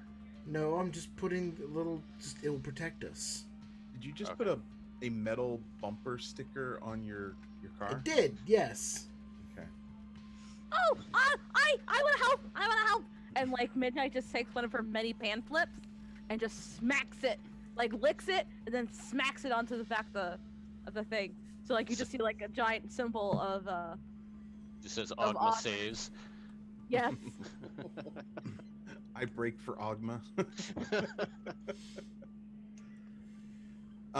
Cool. So you managed to do that. You said that you wanted to scamper around and try to find out what they have. Crap, I closed that thing. I did not mean to.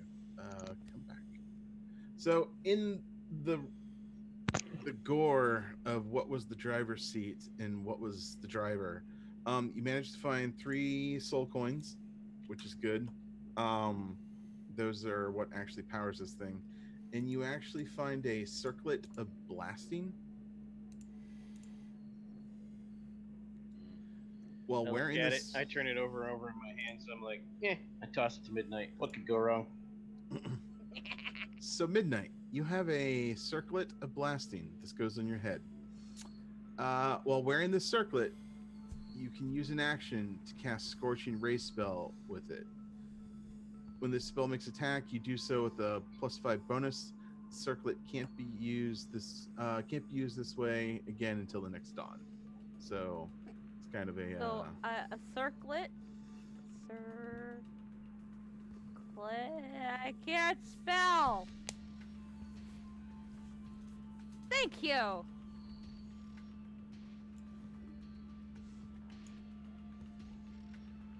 Because English is difficult. It's very it pretty. is. It is a blessing from Othman. He's preparing me for my crown. Ah!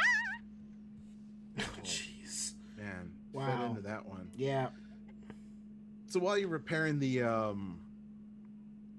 demon grinder, Slobberchops comes up to you, Rivik, and is like, "Hey, Chief." What's up, buddy? Per. So talking to Lulu through that whole mess, Purr. Wow. and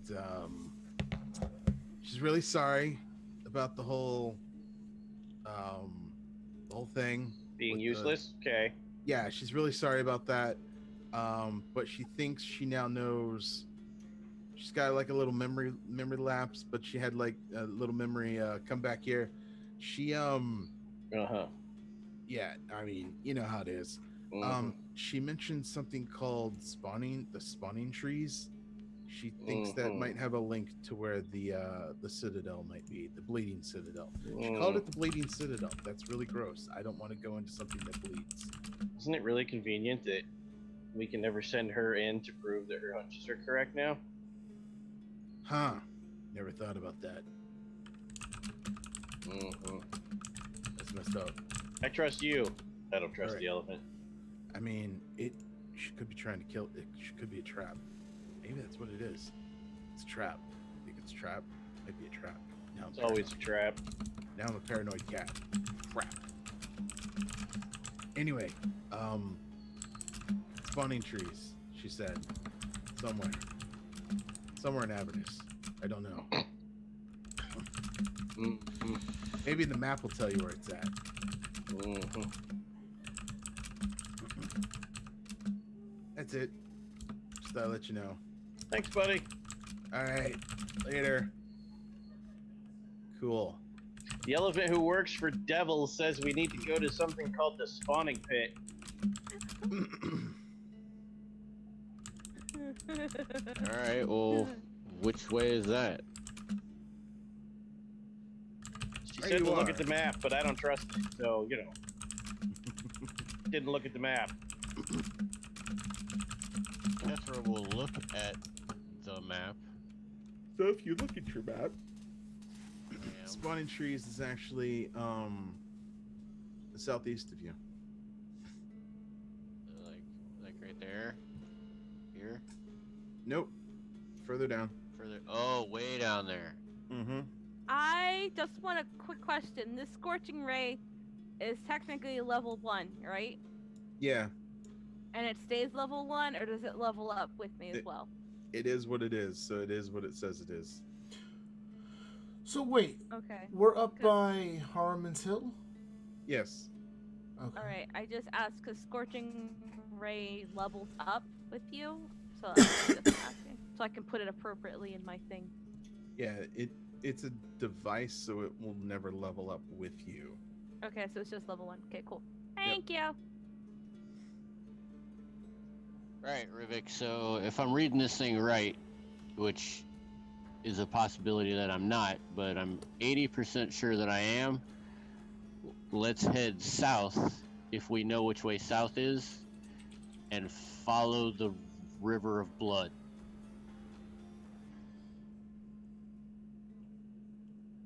You're muted. I No, just I look wasn't. at you for like a long, hard minute. Sure, what could go wrong? And I start chugging that way. So you peel out, We're gonna and have the Stygian dock. I don't like the sound of that.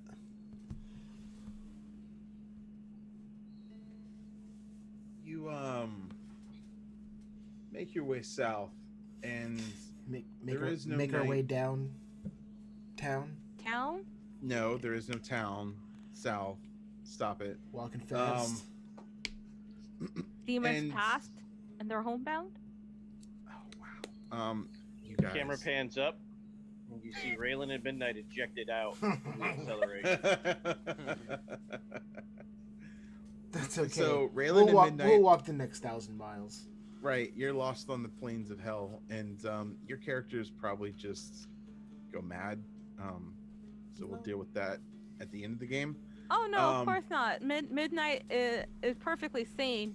She drives Raylan mad with the incessant talk about how great Ogman is, and that he probably has a better ass than Raylan, and like a whole bunch of other great things. And it'll be wonderful. Ooh. Man, just wow. Wow. It You takes love you a while to get down there, so you guys can take a long rest technically while you're traveling down. Oh, nice. There is no night, there is no day. Avernus is just Avernus. There is no moon, there is no sun. It is just an endless red wasteland that is just blasted from the blood war that's carrying on. In the distance, you occasionally see like scuffles of demons and devils, and you occasionally see something fly over, but nothing really like approaches you as you make your way towards the spawning trees. On our way south, I again, for 10 minutes, regale you guys of awesome adventures, and you gain 13 temporary hit points. Nice. Hell yeah. Thank you much. Not in addition, but 13 total. If you had lost any before. So you make your way to a place listed on the map as the spawning trees, where tree-like growths cluster along the shoreline of a lake of bubbling black goo.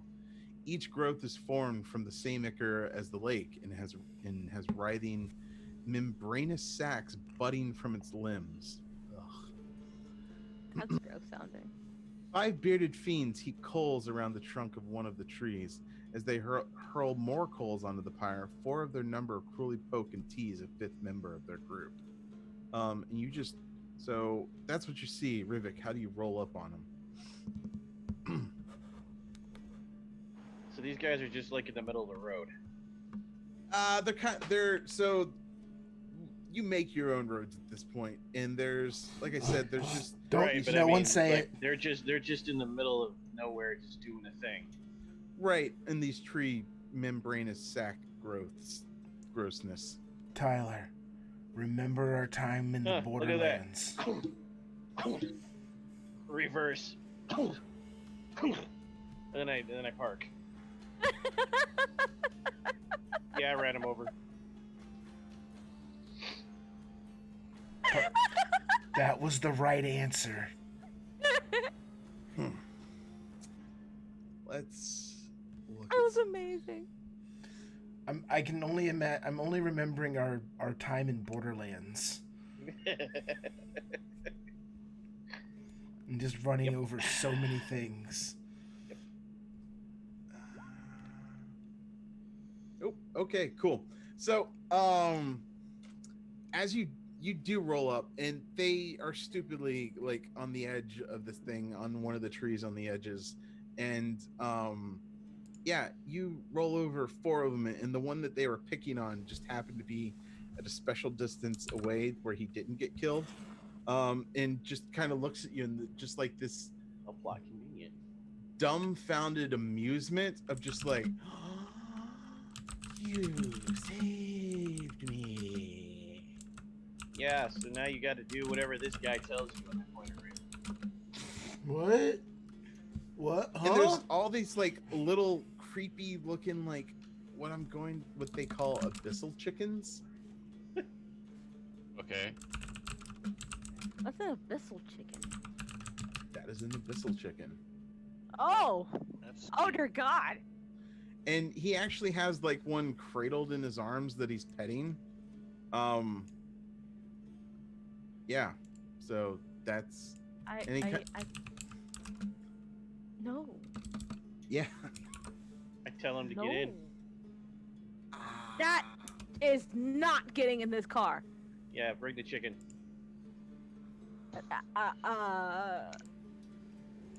Crickendalt doesn't want to ride with strangers. Hi, I'm Raylan. We're not strangers now. Hi, I'm Crickendalt, your new friend. Hi. Come on in. All right. That's Midnight. Hi, Midnight. Oh. She's cool most of the time. Uh-huh. Yeah. Can I pet your chicken? No, this is Crickendalt's. Who where? You should tell us everything you know about enter name of plot place we're going to here. Tyler, at least pretend you're interested. The spawning trees. They're Man, right there. Look, man, you hear enough spawn, bubble, acid, death, devil, it all gets confusing. Right. They're right there. You're here. Wait, we're here? Yeah, you made it here. What about the Stygian docks? Oh, It's over there. All right, let me park. I park on the day, guys. Wait. How... Is this map, like, incredibly smaller than I'm imagining in my head? Is the distance between the Stygian dock and the spawning tree, like, a mile? I don't know. I don't even know where the Stygian dock is. Distances in hell are deceiving. The landscape changes. He actually told us that. So, the distance to our destination is however far the DM needs it to be. Got it. I do remember him saying that now. You right. Thanks. Cool. To be fair, Tyler's right. There's a lot of information coming at us real quick, but I do remember you saying that. I acknowledge that was addressed. Okay. I am still traumatized by the chicken. Yeah, what exactly, like, Chicken's amazing. I look like I'm talking to myself, but I go, oh frick, what the hell is that pop and lock thing? The pop and lock thing? Well, I didn't catch his name. It sounded like he said pick and pop or pop and lock. Oh, his name is Crickendalt. Wow. Oh, Crippen, okay. Crickendalt. Crickendalt, okay. I thought he said pick and pull or something. Its tail looks like another mouth. So what is that thing? What is he?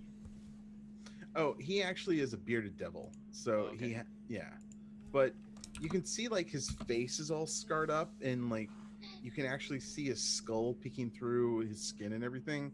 He looks like he got really jacked up at some point. Bearded devil that gets picked on in high school. Okay. Crickendalt nice, and the others pick on him for that. He wants to save the chickens, so he saves the chickens, and his friends make fun of him for it. Should have let them Those are your die. friends. I have a question, though. Just a quick one. Yes, answer. What are you gonna do with those chickens you save? Pet them. That's it? Yeah. Are you insinuating something else? Torture. I dramatically lean towards Raylan. He's You're. a broken devil who is not evil. I don't believe you. He's gonna torture and kill and mutilate that chicken. He's broken. So his soul will be easy to suck out with the armor. I look at you for a hard minute, and then I just shrug. It's becoming clear that being in hell is starting to affect Rivik adversely. By the way, the dead ones have 5 soul coins on them, I'll take them. A lot of as fuel well now. as there's some demon ichor on the ground. No, I'm good. No, I'll Nobody- take it. Oh, Yeah, there we shit. I would have That told tracks. Ulfric to like slurp some up, or put it in a little sack or something. He puts it in a little, like, he's got like a little bag of holding, Ulfric size. That big. Yeah, just like it takes a little while to stuff it in there. Cool. So, Demon Ichor. so Crickendalt's like, where are you headed? To the spawning trees. Terrific points. Where? Oh, you're there. Why you come here? To Do Because an a- elephant who's stuck inside of a cat with wings that can fly and talk telepathically told us to. Oh. Are you looking for something? Like a place? I honestly have no idea. the You guys just think Citadel. we're looking for the police. We just kind of follow the elephant. Citadel. Friends talk about Citadel. They said that wizard guy knows where Citadel is, supposedly, because they always talking about it and how it has magic items and they want to steal them and they want to get them. Yeah, they're powerful mage over that way. Over that way? That way. That way. That way, he points. How Is he far? a friend like we're your friend, or is he a friend like they're your friends? No, he like friend that like not friend, but not make fun of friend. So he's friend, but not friend. Don't know personally. Long stare. Kethra Okay. Kethra takes 1 point of psychic damage.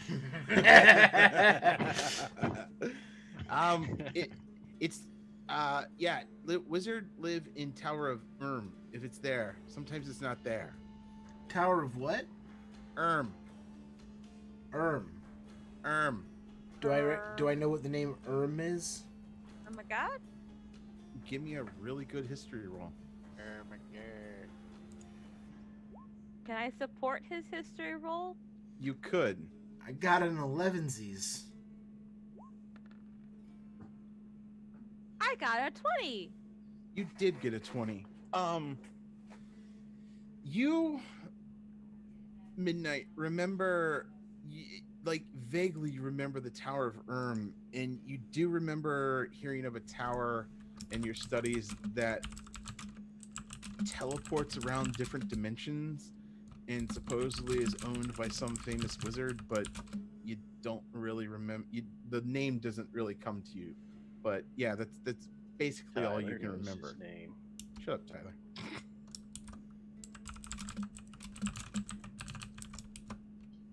Rivik would be really excited right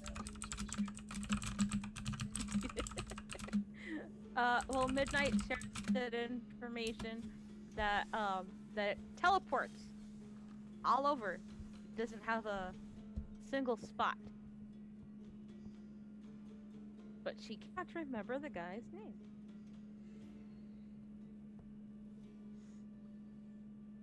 So we're gonna go see this random wizard or what, you guys? Seems like that's yeah. the play. Yeah. If he knows where the oozing citadel or bleeding citadel is. Pustering, festering, plague-ridden. Yeah. I wouldn't mind as long as that chicken doesn't come with us. Cricken Dolt can hang out here. It's safe now because there's no bullies. Yeah, thanks. Or I can come with you and bring all the chickens. No chickens. I think Remember, he should come with us. next time you have trouble No with mean chicken. friends, run them over. Right. Good call. Okay. What? What? What? Cricken Dolt. What? Hey. Go huh? ahead. You go ahead, Bet. Crickendall. No, just gonna say bye, new friends. Stay safe. Question. Uh-huh. Do you know our Lord and Savior Ogman? No. Oh, you should. Here, have a pamphlet. And she just gives him like 3. He takes 3, feeds 2 to the abyssal chicken, which it finds scrumptious, and he sort of like gnawls on the 3rd. Food good. Friends give friend food. Food, yeah. All right. Bye. And he climbs down off the thing and just sits under the tree, petting one of the chickens. She starts laughing. It's food for thought. Oh my god. She's so God. proud of herself, and she's like cackling like the whole way back into like the vehicle. I will end this game right now. Hey, that one was good. Yeah, still, when you pile on and then you get to a good one, it doesn't make up. That's all I'm saying. Hey, that was Midnight. That wasn't Tiffany. There's a difference. Cool. So, yeah, The Tower of you can actually see it on your map. It's over here, sort of the middle of the hell map. So you can go the long way around, or you can get there quicker by jumping the river Styx. Oh. You get to the tower by jumping in the river Styx. Jumping No, it. jumping over. Jumping over, not How it. Not it. deep Right. is the Again, river? we are going to clutch Nixon. That's right. Oh my God, we could totally clutch Nixon over the river. You could. You really could. I'm scared. You kind of look at it and you notice that there's like this narrow point at one of the watchtowers. I look at the river. Mm-hmm. So I'm a planar being. I know about the river. I give Mhm. midnight a real long, hard look, Mm-hmm. like I'm trying to decide something internally. But I don't say anything yet. Fair enough. She, What do you wanna she do? is unaware of being stared at. She thinks it's just Ogman that's looking down on her. She doesn't realize that it's actually Rivik staring at her, and she's just humming and doodling in her book, drawing a picture of the abyssal chicken, and then writing, "These are the most evil thing in all of creation." Or you could maybe ride up Harriman's Hill and jump it at full speed. I mean, if we're gonna, why can't we just backtrack and then use the Stygian bridge? It's a dock, not a bridge. Yeah, it's All the right. docks. not Maybe the they have a bridge. ferry. Also because that's really boring for Sean. He wants you to do something dumb. So we've Yeah, just what's- so we're saying that the jumping the river's bad. All right, so this is what we're gonna do. Is that right? Because I still think that's our answer. I put a hand on your shoulder, Raylan, and I say, "Don't fall in." Okay. So we build a ramp. What we do is we tie Kethra to the chain on the ball in the back, so that I'm facing the rear. Okay. We full throttle for like a good quarter mile up to the edge, so we get top speed, and then right when Rivik telepathically tells me, I'm gonna Eldritch Blast downward and shoot us into the air. Yeah, with an extra oomph. With an extra. We're gonna.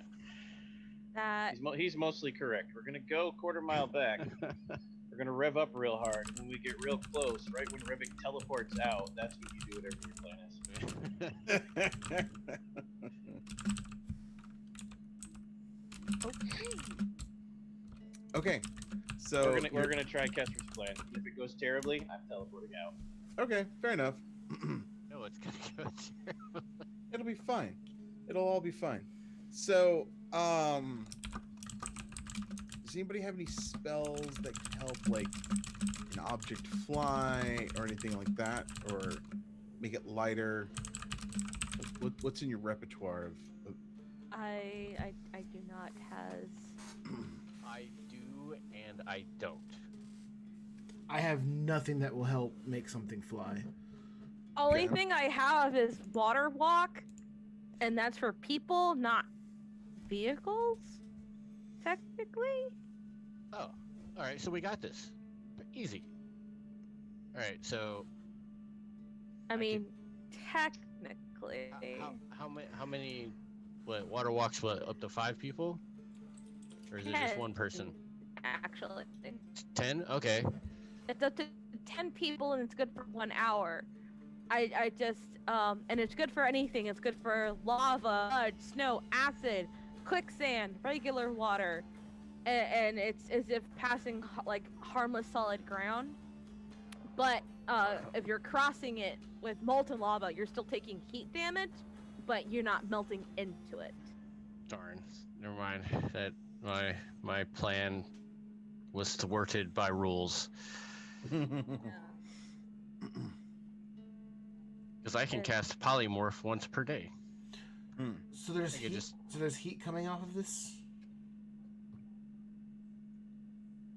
Yeah, I is don't this know a- if there's Is this a blood river or is this lava? It's the river Styx.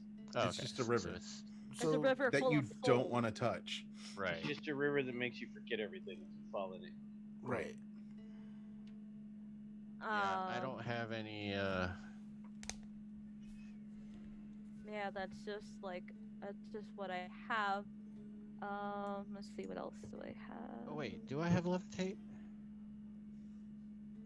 I think I do. Do you have levitate 6-ton monster truck? I have jump.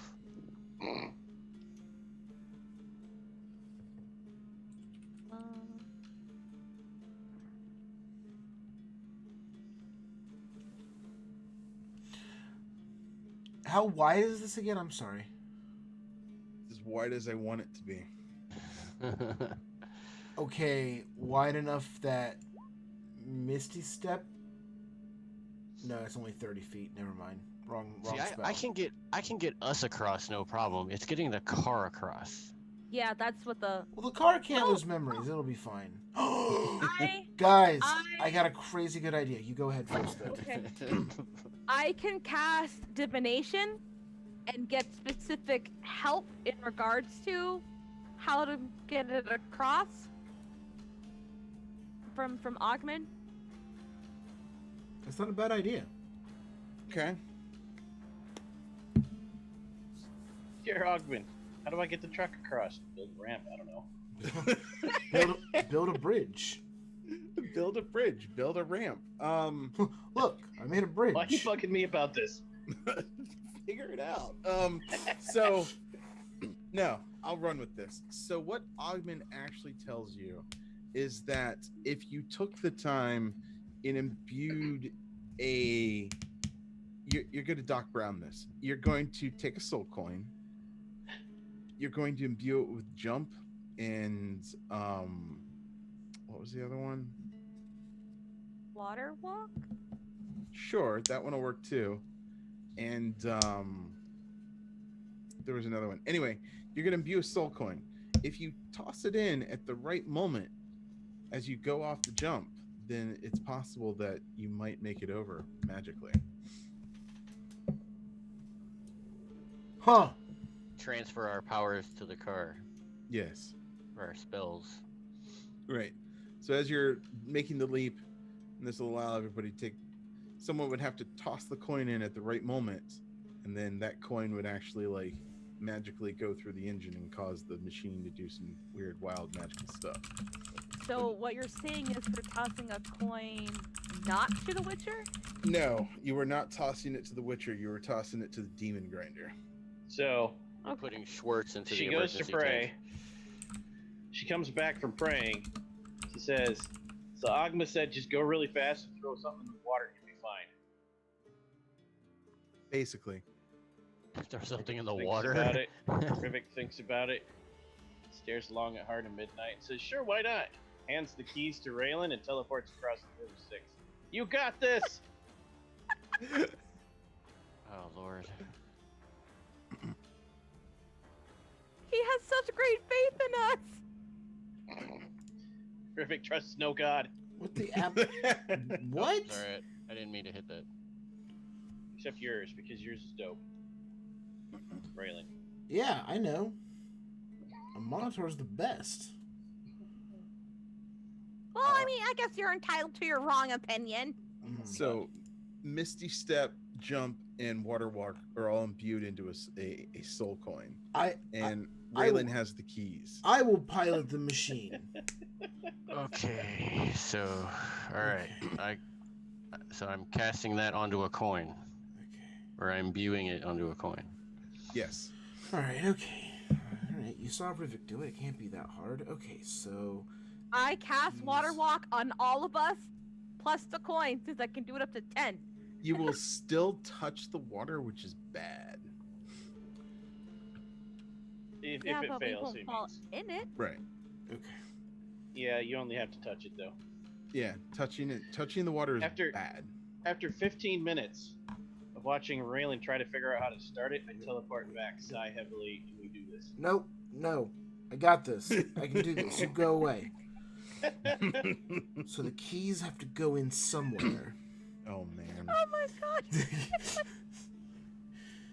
Raylan only knows how to drive an automatic, and this is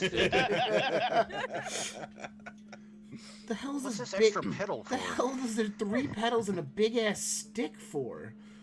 What? All right, I guess. I'll drive. Okay, Oh no. Well, okay. If he really wants to, I'll let him. it's up to you. A We'll need- monitor shines upon us. Sure. In that case, I am still on the other shore, rawing them on. So Rivik's your cheerleader on the other side. Rayland is in the driver's seat. You need someone to toss the coin into the engine, and probably someone to pray. someone else to pray really fucking hard. I'll pray. Okay, you can pray. I guess I'm putting the coin in the engine block. All right, you're putting the coin in the engine block, and I cast guidance. oh, Put that's the right. Raylan. coin in the engine block. Actually, that's a great idea. I cast I bless. cast guidance for Raylan since technically I think Dwayne hasn't used his advantage yet. I have No, not, he has not. technically. Okay, so we're covered. Base is covered. So here's what I'm gonna need. Steve, or Rayland is going to need to give me. What do you think Rayland's going to use in order to drive this car correctly up a ramp in over? Faith. Animal handling. Pure faith. Wisdom. He's gonna use pure faith. All right, Your Cool. wisdom's good, right, Raylan? I would hope so. No, Or I'm maybe not. just. No, sheer force of personality. I was just Oh, about right. to say Charisma. charisma. All right. Right. Fifth edition. So, and then I need Midnight is going to pray like she's never prayed before. So you're going to roll a religion check. And then Okay. Kethra, you're going to have to toss this coin in at the right moment. So By the way, Mhm. at the last second, when you look across the river to make sure I'm still rawing for you, you see money being exchanged between Slapper Chops and Rivik. Oh my God, no!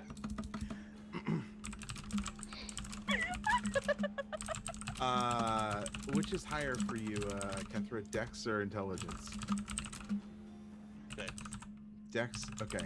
So you're going to just rely on pure, like, you'll know when to do it and toss it in. So, Now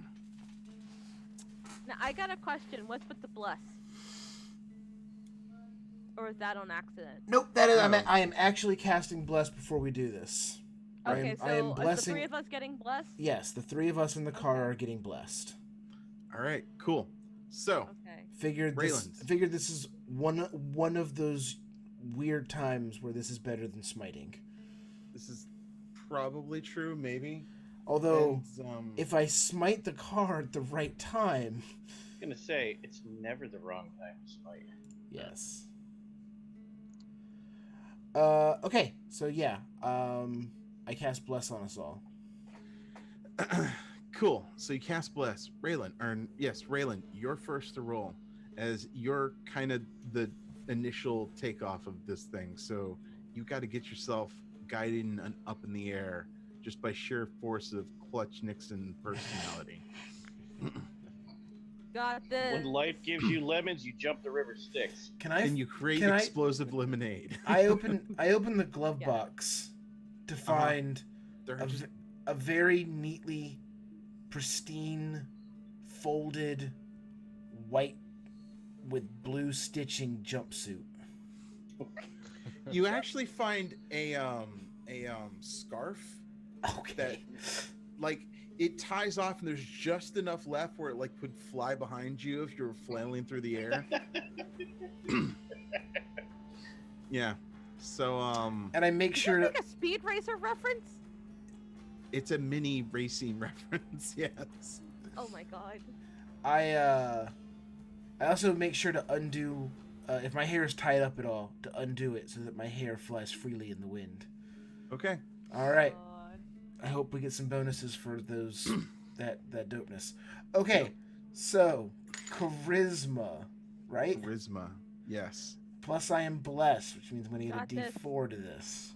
And remember, And whenever have Sean guidance. says an ability score, he means to save, not a raw roll. Yeah, yeah, Right. yeah. So, what does the guidance do? That's on a skill Guidance? check. It's on there. Because it's It's it's an ability check. Oh, same yeah. thing. Yeah. We're gonna use it for this. So yeah, he can You roll get a D4. you get to roll a d4, yeah, and add it to whatever you roll. So we're gonna say both bless and guidance are helping me, even though Yes, they they'll help stack. different things. Okay. Double dipping in it. All right. Because I use abilities as skill checks. Yeah, roll that charisma.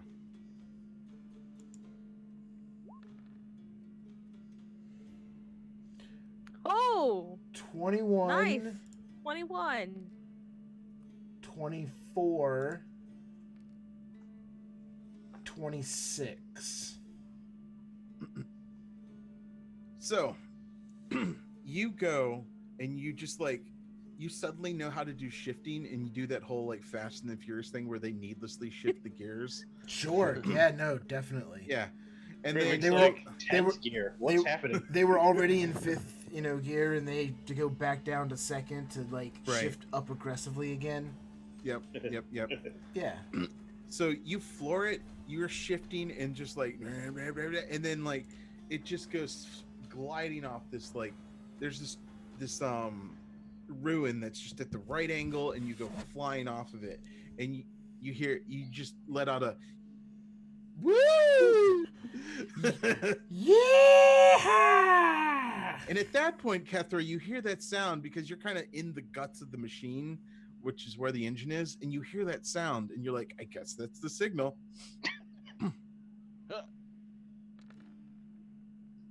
20? 20. I don't know. Is that Or- enough? Oh, you got Alright. advantage, remember? I will Yeah. use my Advantage. use my advantage to take the 27. All right, cool. So at that time, And you just you're like, blessed also, I think. It's all in there. Okay. so that you plus actually 6. like fling it in, and it actually bounces off the edge of the engine. You're like, crap, and you catch it with your other hand and like fling it in again. It goes in, and like it does that thing like in Back to the Future where the engine just sort of like changed flame colors, and just in midair, this thing just like boosts and starts going higher over the river. And at this point, midnight, you are praying as hard as you possibly can to get this thing over. Roll religion.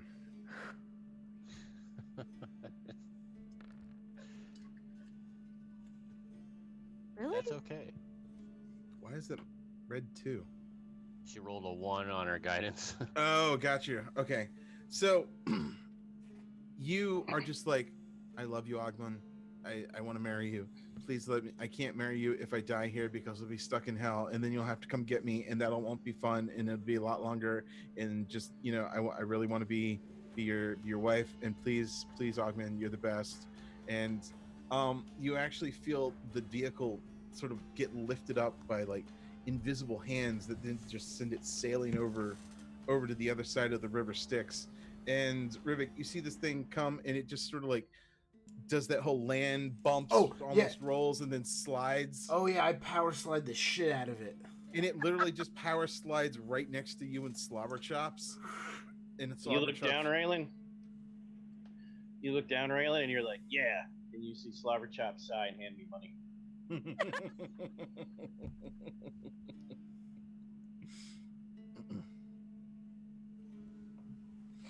What? I always have faith in you, Raylan. Why are you giving him money? We took bets, and he said you'd fall in the water. I said, Raylan never fails. He's my best friend. Oh. I won. Oh, you didn't take bets about how far I would get over the river? Yeah, what he said. And Slobber Chops just floats and flutters back onto the thing. I'm starting to rethink Slobber Chops is kind of a jerk. He's a cat. What do you expect? That is true. We should put some kind of cool horn in this thing so that we can like press it when we do cool stuff.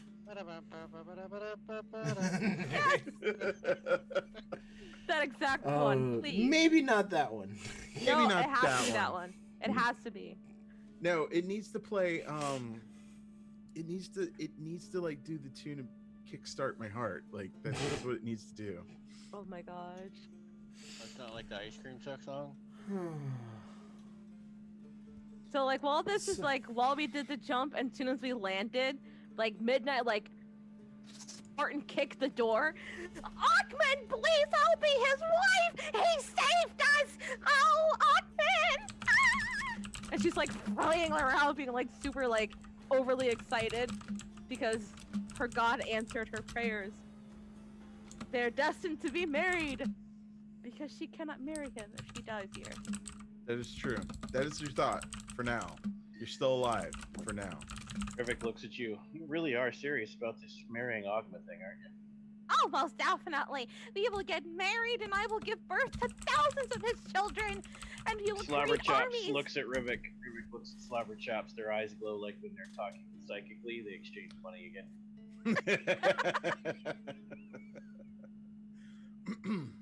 Oh gosh.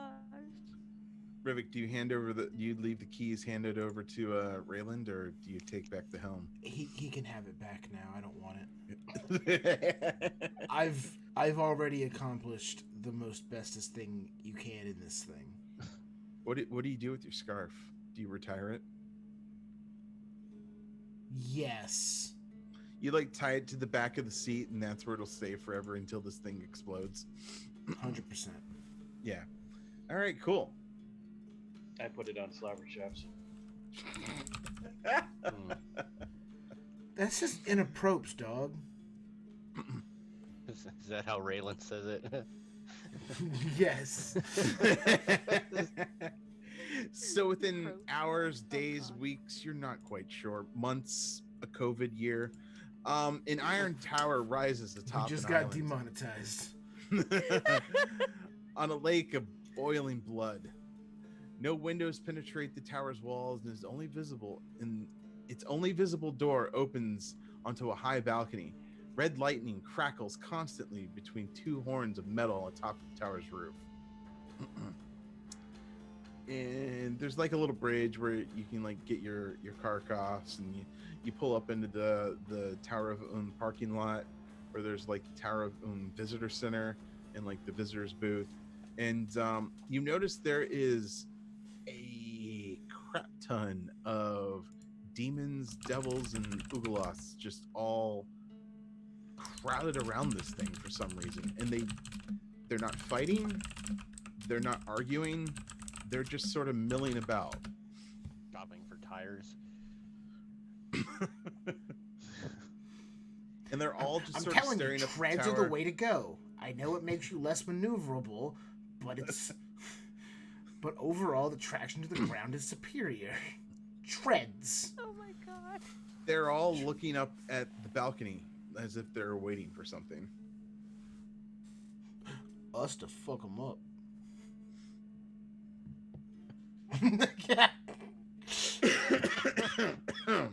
You're muted. I park, open the cockpit, and wait for whatever's about to happen. Yeah, I will hop off the rig. Okay.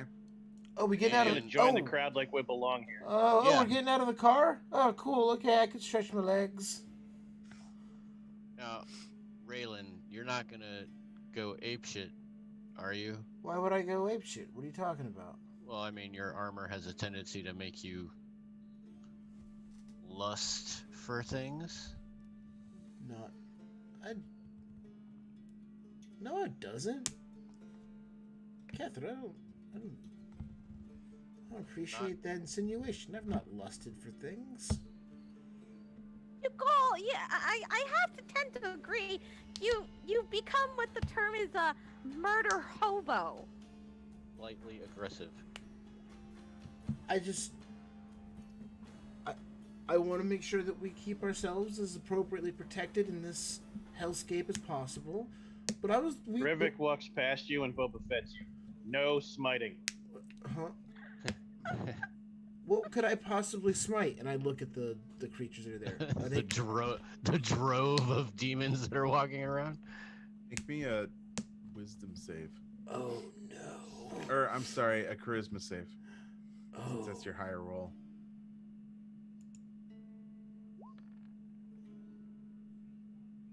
24. So you really, 20 minutes later, really want to kill all of these things. Othello then you're gives all of his dice to Sean, by the way. Excellent.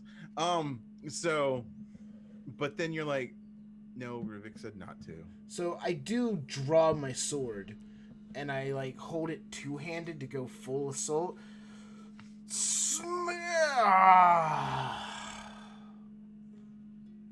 Damn it. A monitor, damn it. It's fine. It's fine. Fine.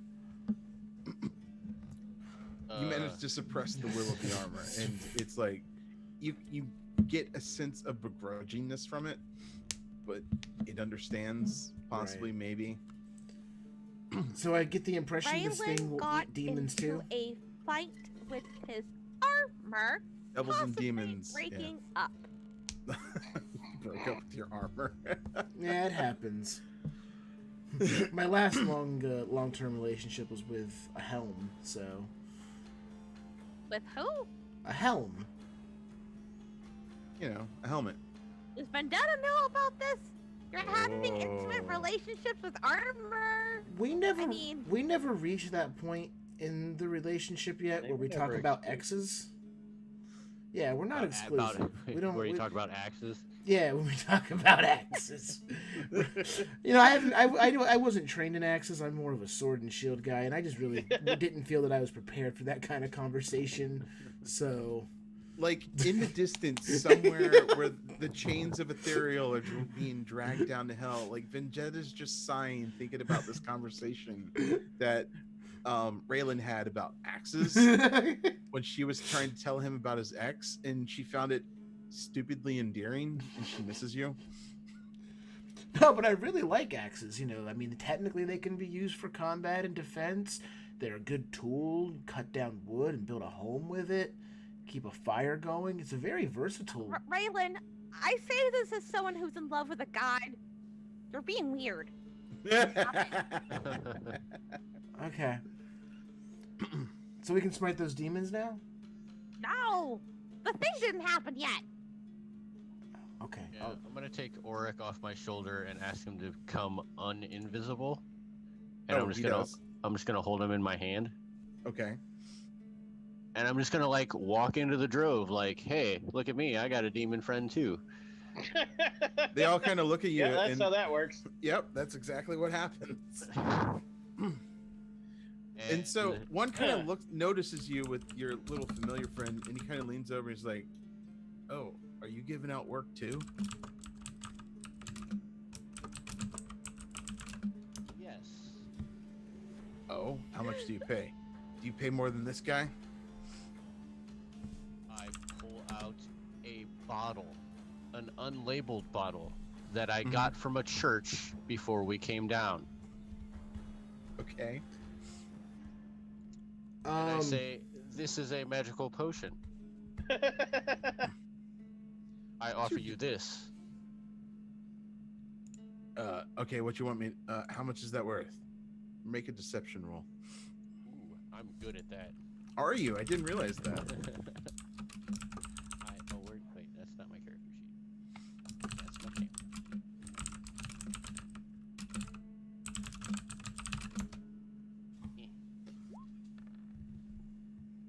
Oh, hot damn. Oh God, I only rolled a 7.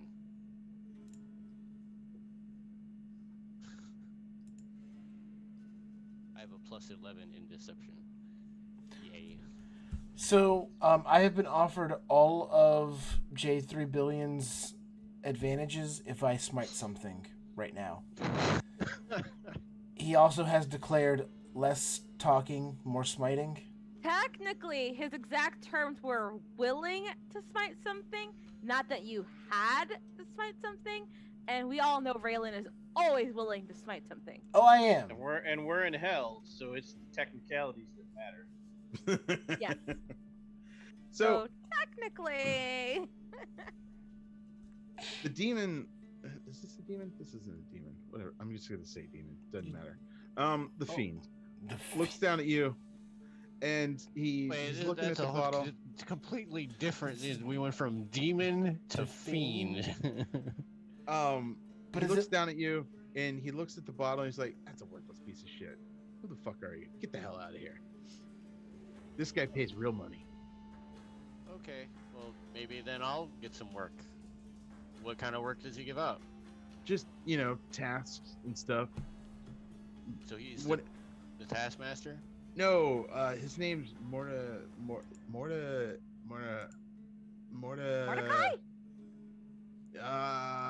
Who are you? Wait, is that cat with you? What? Who's that cat? Nice to meet you. Yeah. She's part of my work crew.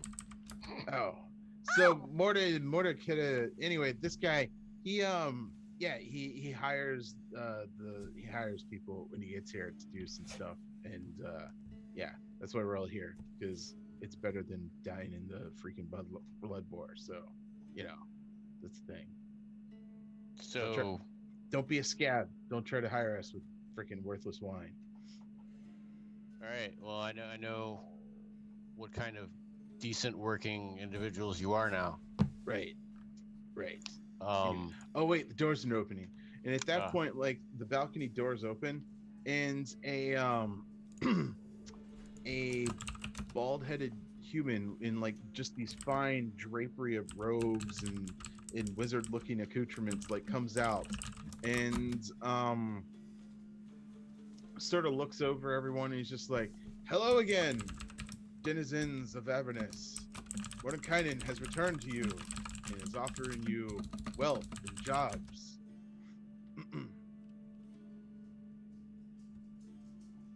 Us? Wait, what does this dude look like? It looks like a bald dude with It's like the most famous wizard in a particular setting in D&D. I mean, yes, a bald dude. he looks like a bald dude with like a little wispy mustache and like just all kind. He just looks magical. Does he have a tome that he might be filling with his foes? In a hut, in a disjunction, in a faithful hound, in a sanctuary. Currently all with him. What about a grasping hand? but he is No, that's known Big for B, such isn't it? things. That's Big B. Big B has the grasping hand. And so he's sort of like, then like small fights are starting to break out. Like, no, pick me first, pick me first, pick me. And yeah, so he's just like, form a line, everyone form a line. Make sure your work passes are in order. Make sure your work passes are in order. Form a line. What do the people in line look like? Demons and devils and other creatures. Apologies, not like they're like. Are they wearing for hell like good armor, bad armor, disheveled? Like they look like people. They look like people desperate for work. Not desperate, like, but you get a sense that like this is the easier, lesser, safer way to like deal with life here in hell, working for a dude who travels here every once in a while. Mm-hmm. Do we stand out amongst the line in our you magic do. You're armor? the only human. You're the only like not hellish creatures. There. Okay. Right. I walk to the front of the line. Oh, you do. Yeah. You just skip the line? Yeah. Wow. I What a good paladin you are. Raylan Raylan has now become a habitual line stepper. Are you an oath keeper now? Like Oathbreaker? Is that what you're doing? You're an Oathbreaker? Just skipping the line, being evil? I never took an oath to lines. So Raylan's a scab. I don't think Midnight knows how paladins work. Right? No, she doesn't. So Raylan, you step up to the front of the line, and like one of the fiends kind of looks you over and like, "Hey, I was here first." I just kind of look at him.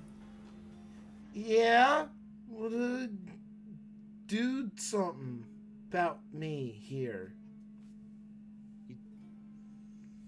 Do you push him? No, like talk to the hand more. Oh, kinda. talk to the hand. He kind of looks at you, and he's just like, "Get the back of the line. No. No cuts." God.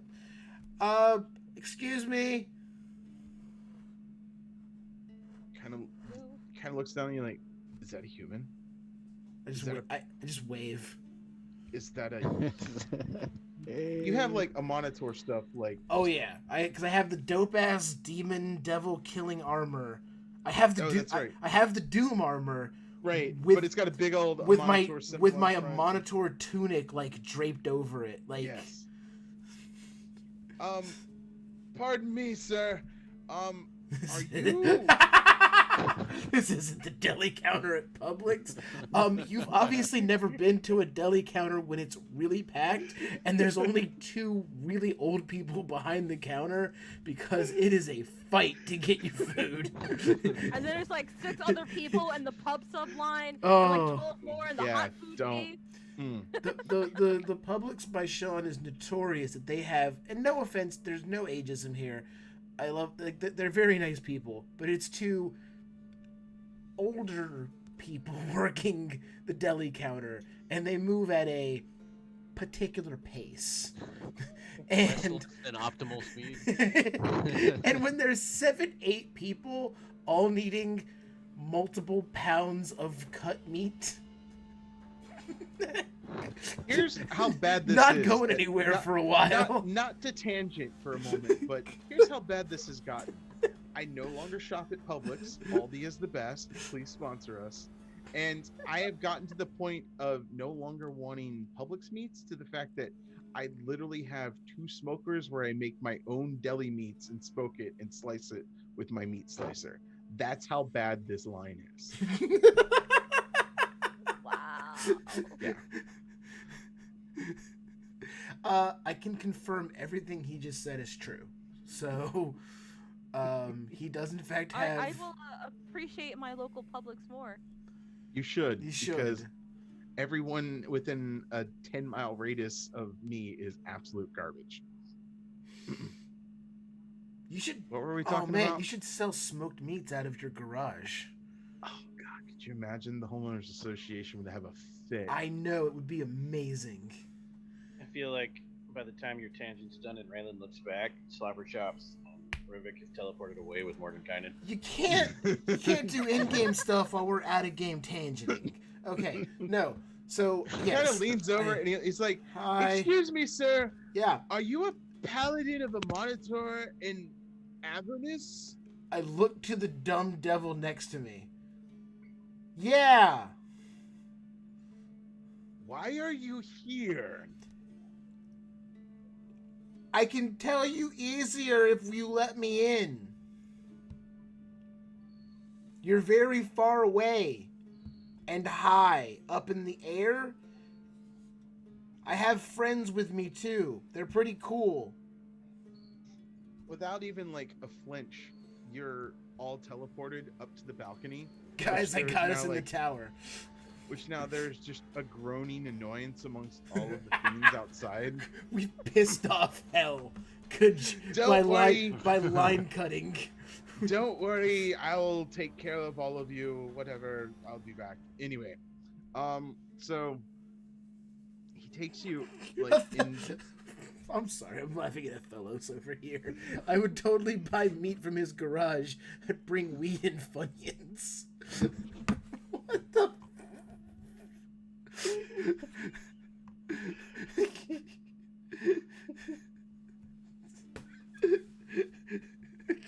I don't know why I'm laughing at that so much.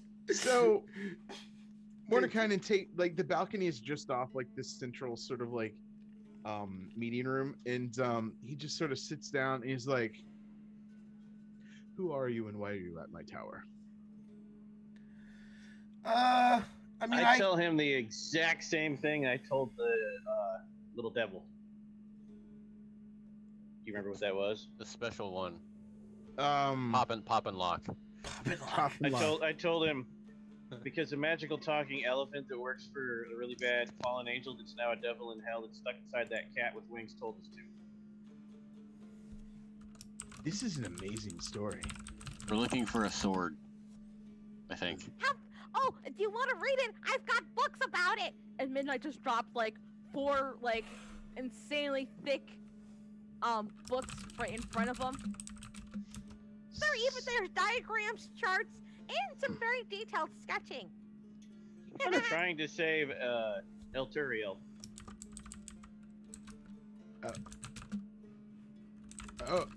Oh, is that? Oh, right. Oh. Yeah, it's that big city over there with all the chains hooked to it that you can see from like 100 miles away. Oh, yeah, look at that. Huh. It wasn't there the last time you were here? No, it wasn't. Hell is always a fun place. Anyway. Don't get out of the tower much. No, you have no idea how much that is true.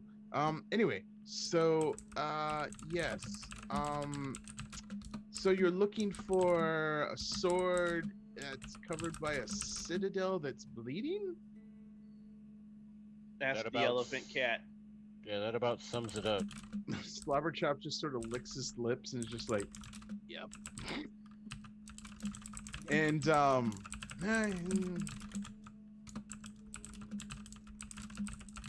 I have no idea where that is, and I have no care to even to want to find it. But even so, the balance will be maintained in the universe by possibly giving you directions to a lesser mage who studies the workings of magic in Avernus. Specifically, a mage of no renown. He haunts the site of an obelisk, as far as I know. I recently gathered this information from some Yugolos that I had a spot of tea with not too long ago. Anyway, yes, there is an I love obelisk. tea. Do you? You also love writing. Can I keep these? Oh, of course. I've got like 15 more other copies. You've written 15 copies of these books. Yes. When you're done with this adventure, I would like to hire you as my secretary. I'll have to talk to my husband about it. I look at Oh, him. you're Can you married. officiate weddings with gods? You know, that's probably the one thing in the universe I haven't done. You know what? You want to make it happen? I accept this challenge. I will find you after you're done with your adventure. Yes, there's an obelisk I over thought he was yonder. gonna say, "I will find you a god to marry." Hold on, I'll be right Hold back. up. We're gonna go find one of those lesser gods that just kind of hangs around. And he kind of Steve, it's like- the god of biscuits. he kind of knows that you have the map, and it Yeah. guides his hand, and he flutters it on the table, and he just like scrawls something where he knows this place to be, and then flutters it back, and it goes back into whoever's pocket it was in. And he's like, "All right, very well. This is you've definitely changed and entertained me for this day. Excellent. So, is there anything else I can help you with?" Said your name's Mordenkainen, right? Mordenkainen, that would be me. Yes. Tilt head. Got any epically powerful magic items we could buy? Why, yes, I do. And that's where we'll leave it until next awesome time. Really? Yeah. We 20 more minutes. Come on, you were 20 minutes late. Let's buy that stuff. Come on. I mean, it's Come gonna. on. So That's called Sean doesn't have an inventory ready this week. So Yeah. no, because here's what I'm gonna tell you. Ooh. You may go through the book and find one minor magical item, and he will give it to you. Tyler can't help you. When you say the book, what book do you mean? Of all the books that there are Oh. books of tomes and things that are Dungeons and Dragons 5th edition, find a minor magical item, and Mordenkainen will give it to you. Any What minor level can we go magical up to? item. They're not levels. They're labeled by power. It's literally minor, Yeah, they which should would be be still. uncommon or rare, I guess. I think so. Not the lowest level, but there should be a level just above minor. That's or rare. Rare. Find a rare item. One rare item. Got it. Yeah. And that's your homework. So, stop looking at the book and everyone vote for who your favorite player is. Steve. Oh my god. Oh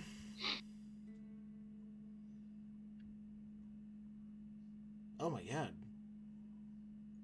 I'm gonna go with Midnight tonight Oh. for sticking with me through the most epic jump we pulled off ever. And even though Kether was there as well, Catherine didn't really do anything. You know. I mean, she actually probably got us across the most. With the throwing the thing. No.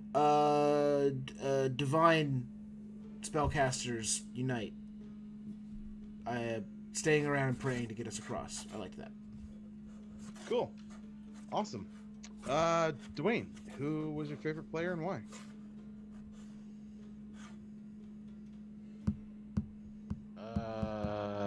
He was deep thought when he's toying with his beard. Yeah. I will vote for Rivik this evening. And his slow slide to chaos because he'll destroy Rivik's personality. Yes. You can definitely tell that he is on a slight downward spiral.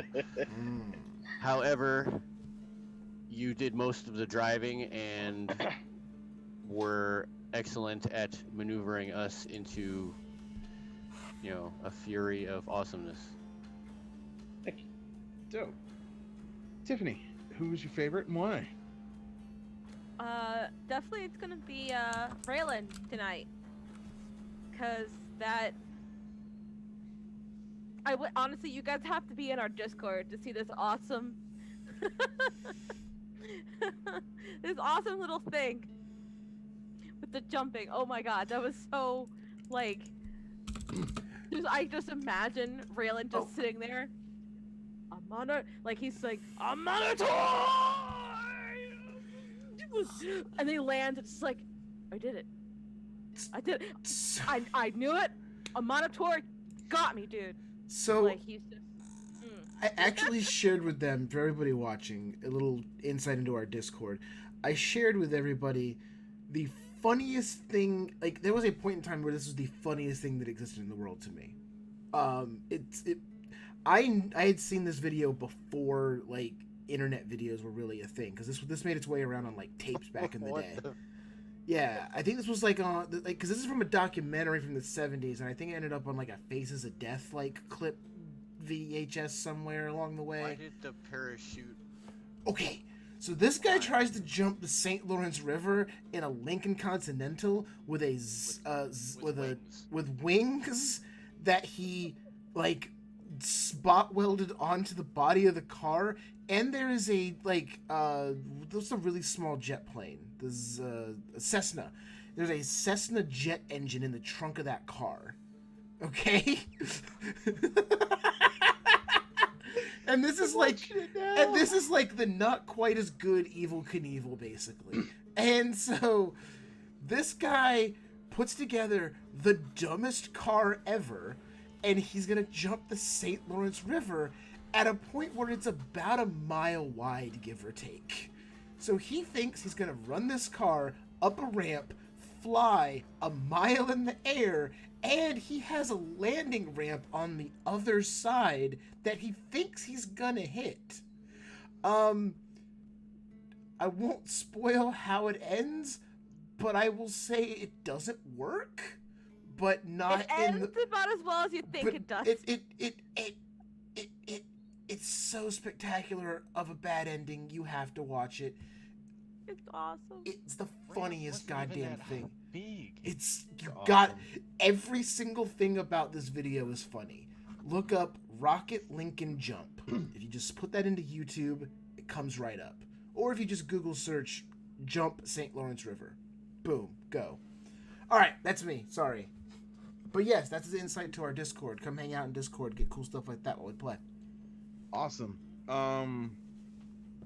So Tiffany picked Steve. Yes. Okay. Yes.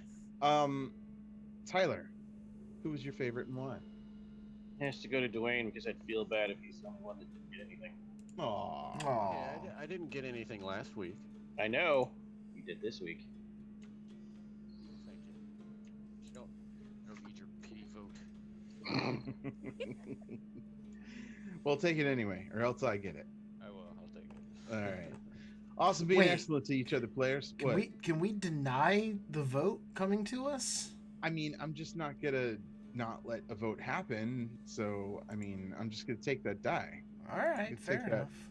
Yeah, I'm gonna take that point from you. As always, you can find us on the show Smeeds at Vorpal Tales or vorpaltales.com. You can find me at Space Lord PJs. I also have my Doodle website, which again I totally forgot about this week. Cartoon.ninja. Everyone, plug your pluggables. What's your Twitter, Instagram, whatever is. Where can people find you? Steve, where can people find you on the internet? Oh my god, I go first? Wow. You can find me on the internet at Voodoo Arcade, pretty much anywhere. You can find me on the internet hanging out with the Vorpal Tales crew pretty much any day that we do stuff. Currently, that is Monday, Wednesday, Thursday, Friday. Wednesday is on Onyx Path. Every other day here at Vorpal Tales. Come hang out with me tomorrow night as I do the season-ish finale of Mutants and Mastermind 3rd Edition, Future Fates. Next season. What, the sixth season? Mid-season. Mid-season finale. Yes. This is our final session of the Masterminds before we switch over to Conan, An Age Undreamed Of. So check that out. See the epic conclusion. A lot of reality bending going on. A lot of reality bending. Not a whole lot of fates and futuristic stuff. So Yeah, that one was, but that's kind of on par where like they have the name of the comic when they go to production, but then the writers script's not written. Yeah. Nobody knows, and they just make it up, and just, it's named what it's named. Yeah. I mean, the first run was called Capes of Valor. None of us wore capes. Yeah, that really upset me actually, because I told you the name of that game well ahead of time. We're That very is true. valorous. So. No, we were all just taking advice from Edna Mode from Incredibles. No capes. I mean, that's probably wise. Keep safe. Dwayne, where can people find you? Well, right now I'm in a playroom, Cool. but normally you can find me on the internet at Made of Kimchi. I am here Thursdays and Fridays playing cool games with cool people right here on this channel. Boom, boom, boom. Next season I add one more game. I said this before. Next season I'll be here more. Cool. I have a question about the play place. Are you just in some rando's house in their playroom? Like, No, how did? my girlfriend asked me to stay, and I am literally in Oh. I am in a playroom because Wait. everyone's sleeping, and I'm here on a TV tray and He's a playing. shitty chair. I don't understand the problem. No, that's cool. I was just curious It if is technically what he's I saying. had two thoughts. I was wondering, oh, that's cool. His girlfriend's daughter has a playroom. That's awesome. Or two, he's in some rando's basement, a room. And I've just been waiting all night for some dude to go, hey, what are you doing in my basement? It's not the playroom. Wait, you playing Dungeons and Dragons? Dope. Can I sit in? Oh, hey, guy. How'd you get the Wi-Fi password? By the way, I don't mean to steal anyone's time, but I have to say this once again. I am being forced to sit in front of this stupid picture right now. I in no way support Manchester City. Manchester City sucks. United for life. Glory, glory, Does he Man know United. You're saying that on the air. in the Yeah, open he world? can hear me in the other room, so He's letting you I use don't- his room. he stand would in his abode. he would respect me less if I didn't do this. Tiffany, where can people find you on the internet? You can find me at pinky_88 on Twitter. You can also see me here every Thursday and Friday till November 1st. Then you guys will start seeing me on Tuesdays, Wednesdays, and Sundays. And this adorable little sweetheart here is demanding attention. And he loves you all. Look into the void, for it stares back. Yeah, that cat loves everything about what's going on right now. That is a true statement. Tyler, No, where he, can he literally sits next to me during like the whole game. Tyler, where can people find you on the internet? I am Eldritch Echoes. Monday I'll be running Mage, which is a hot and sexy game. You should check it out.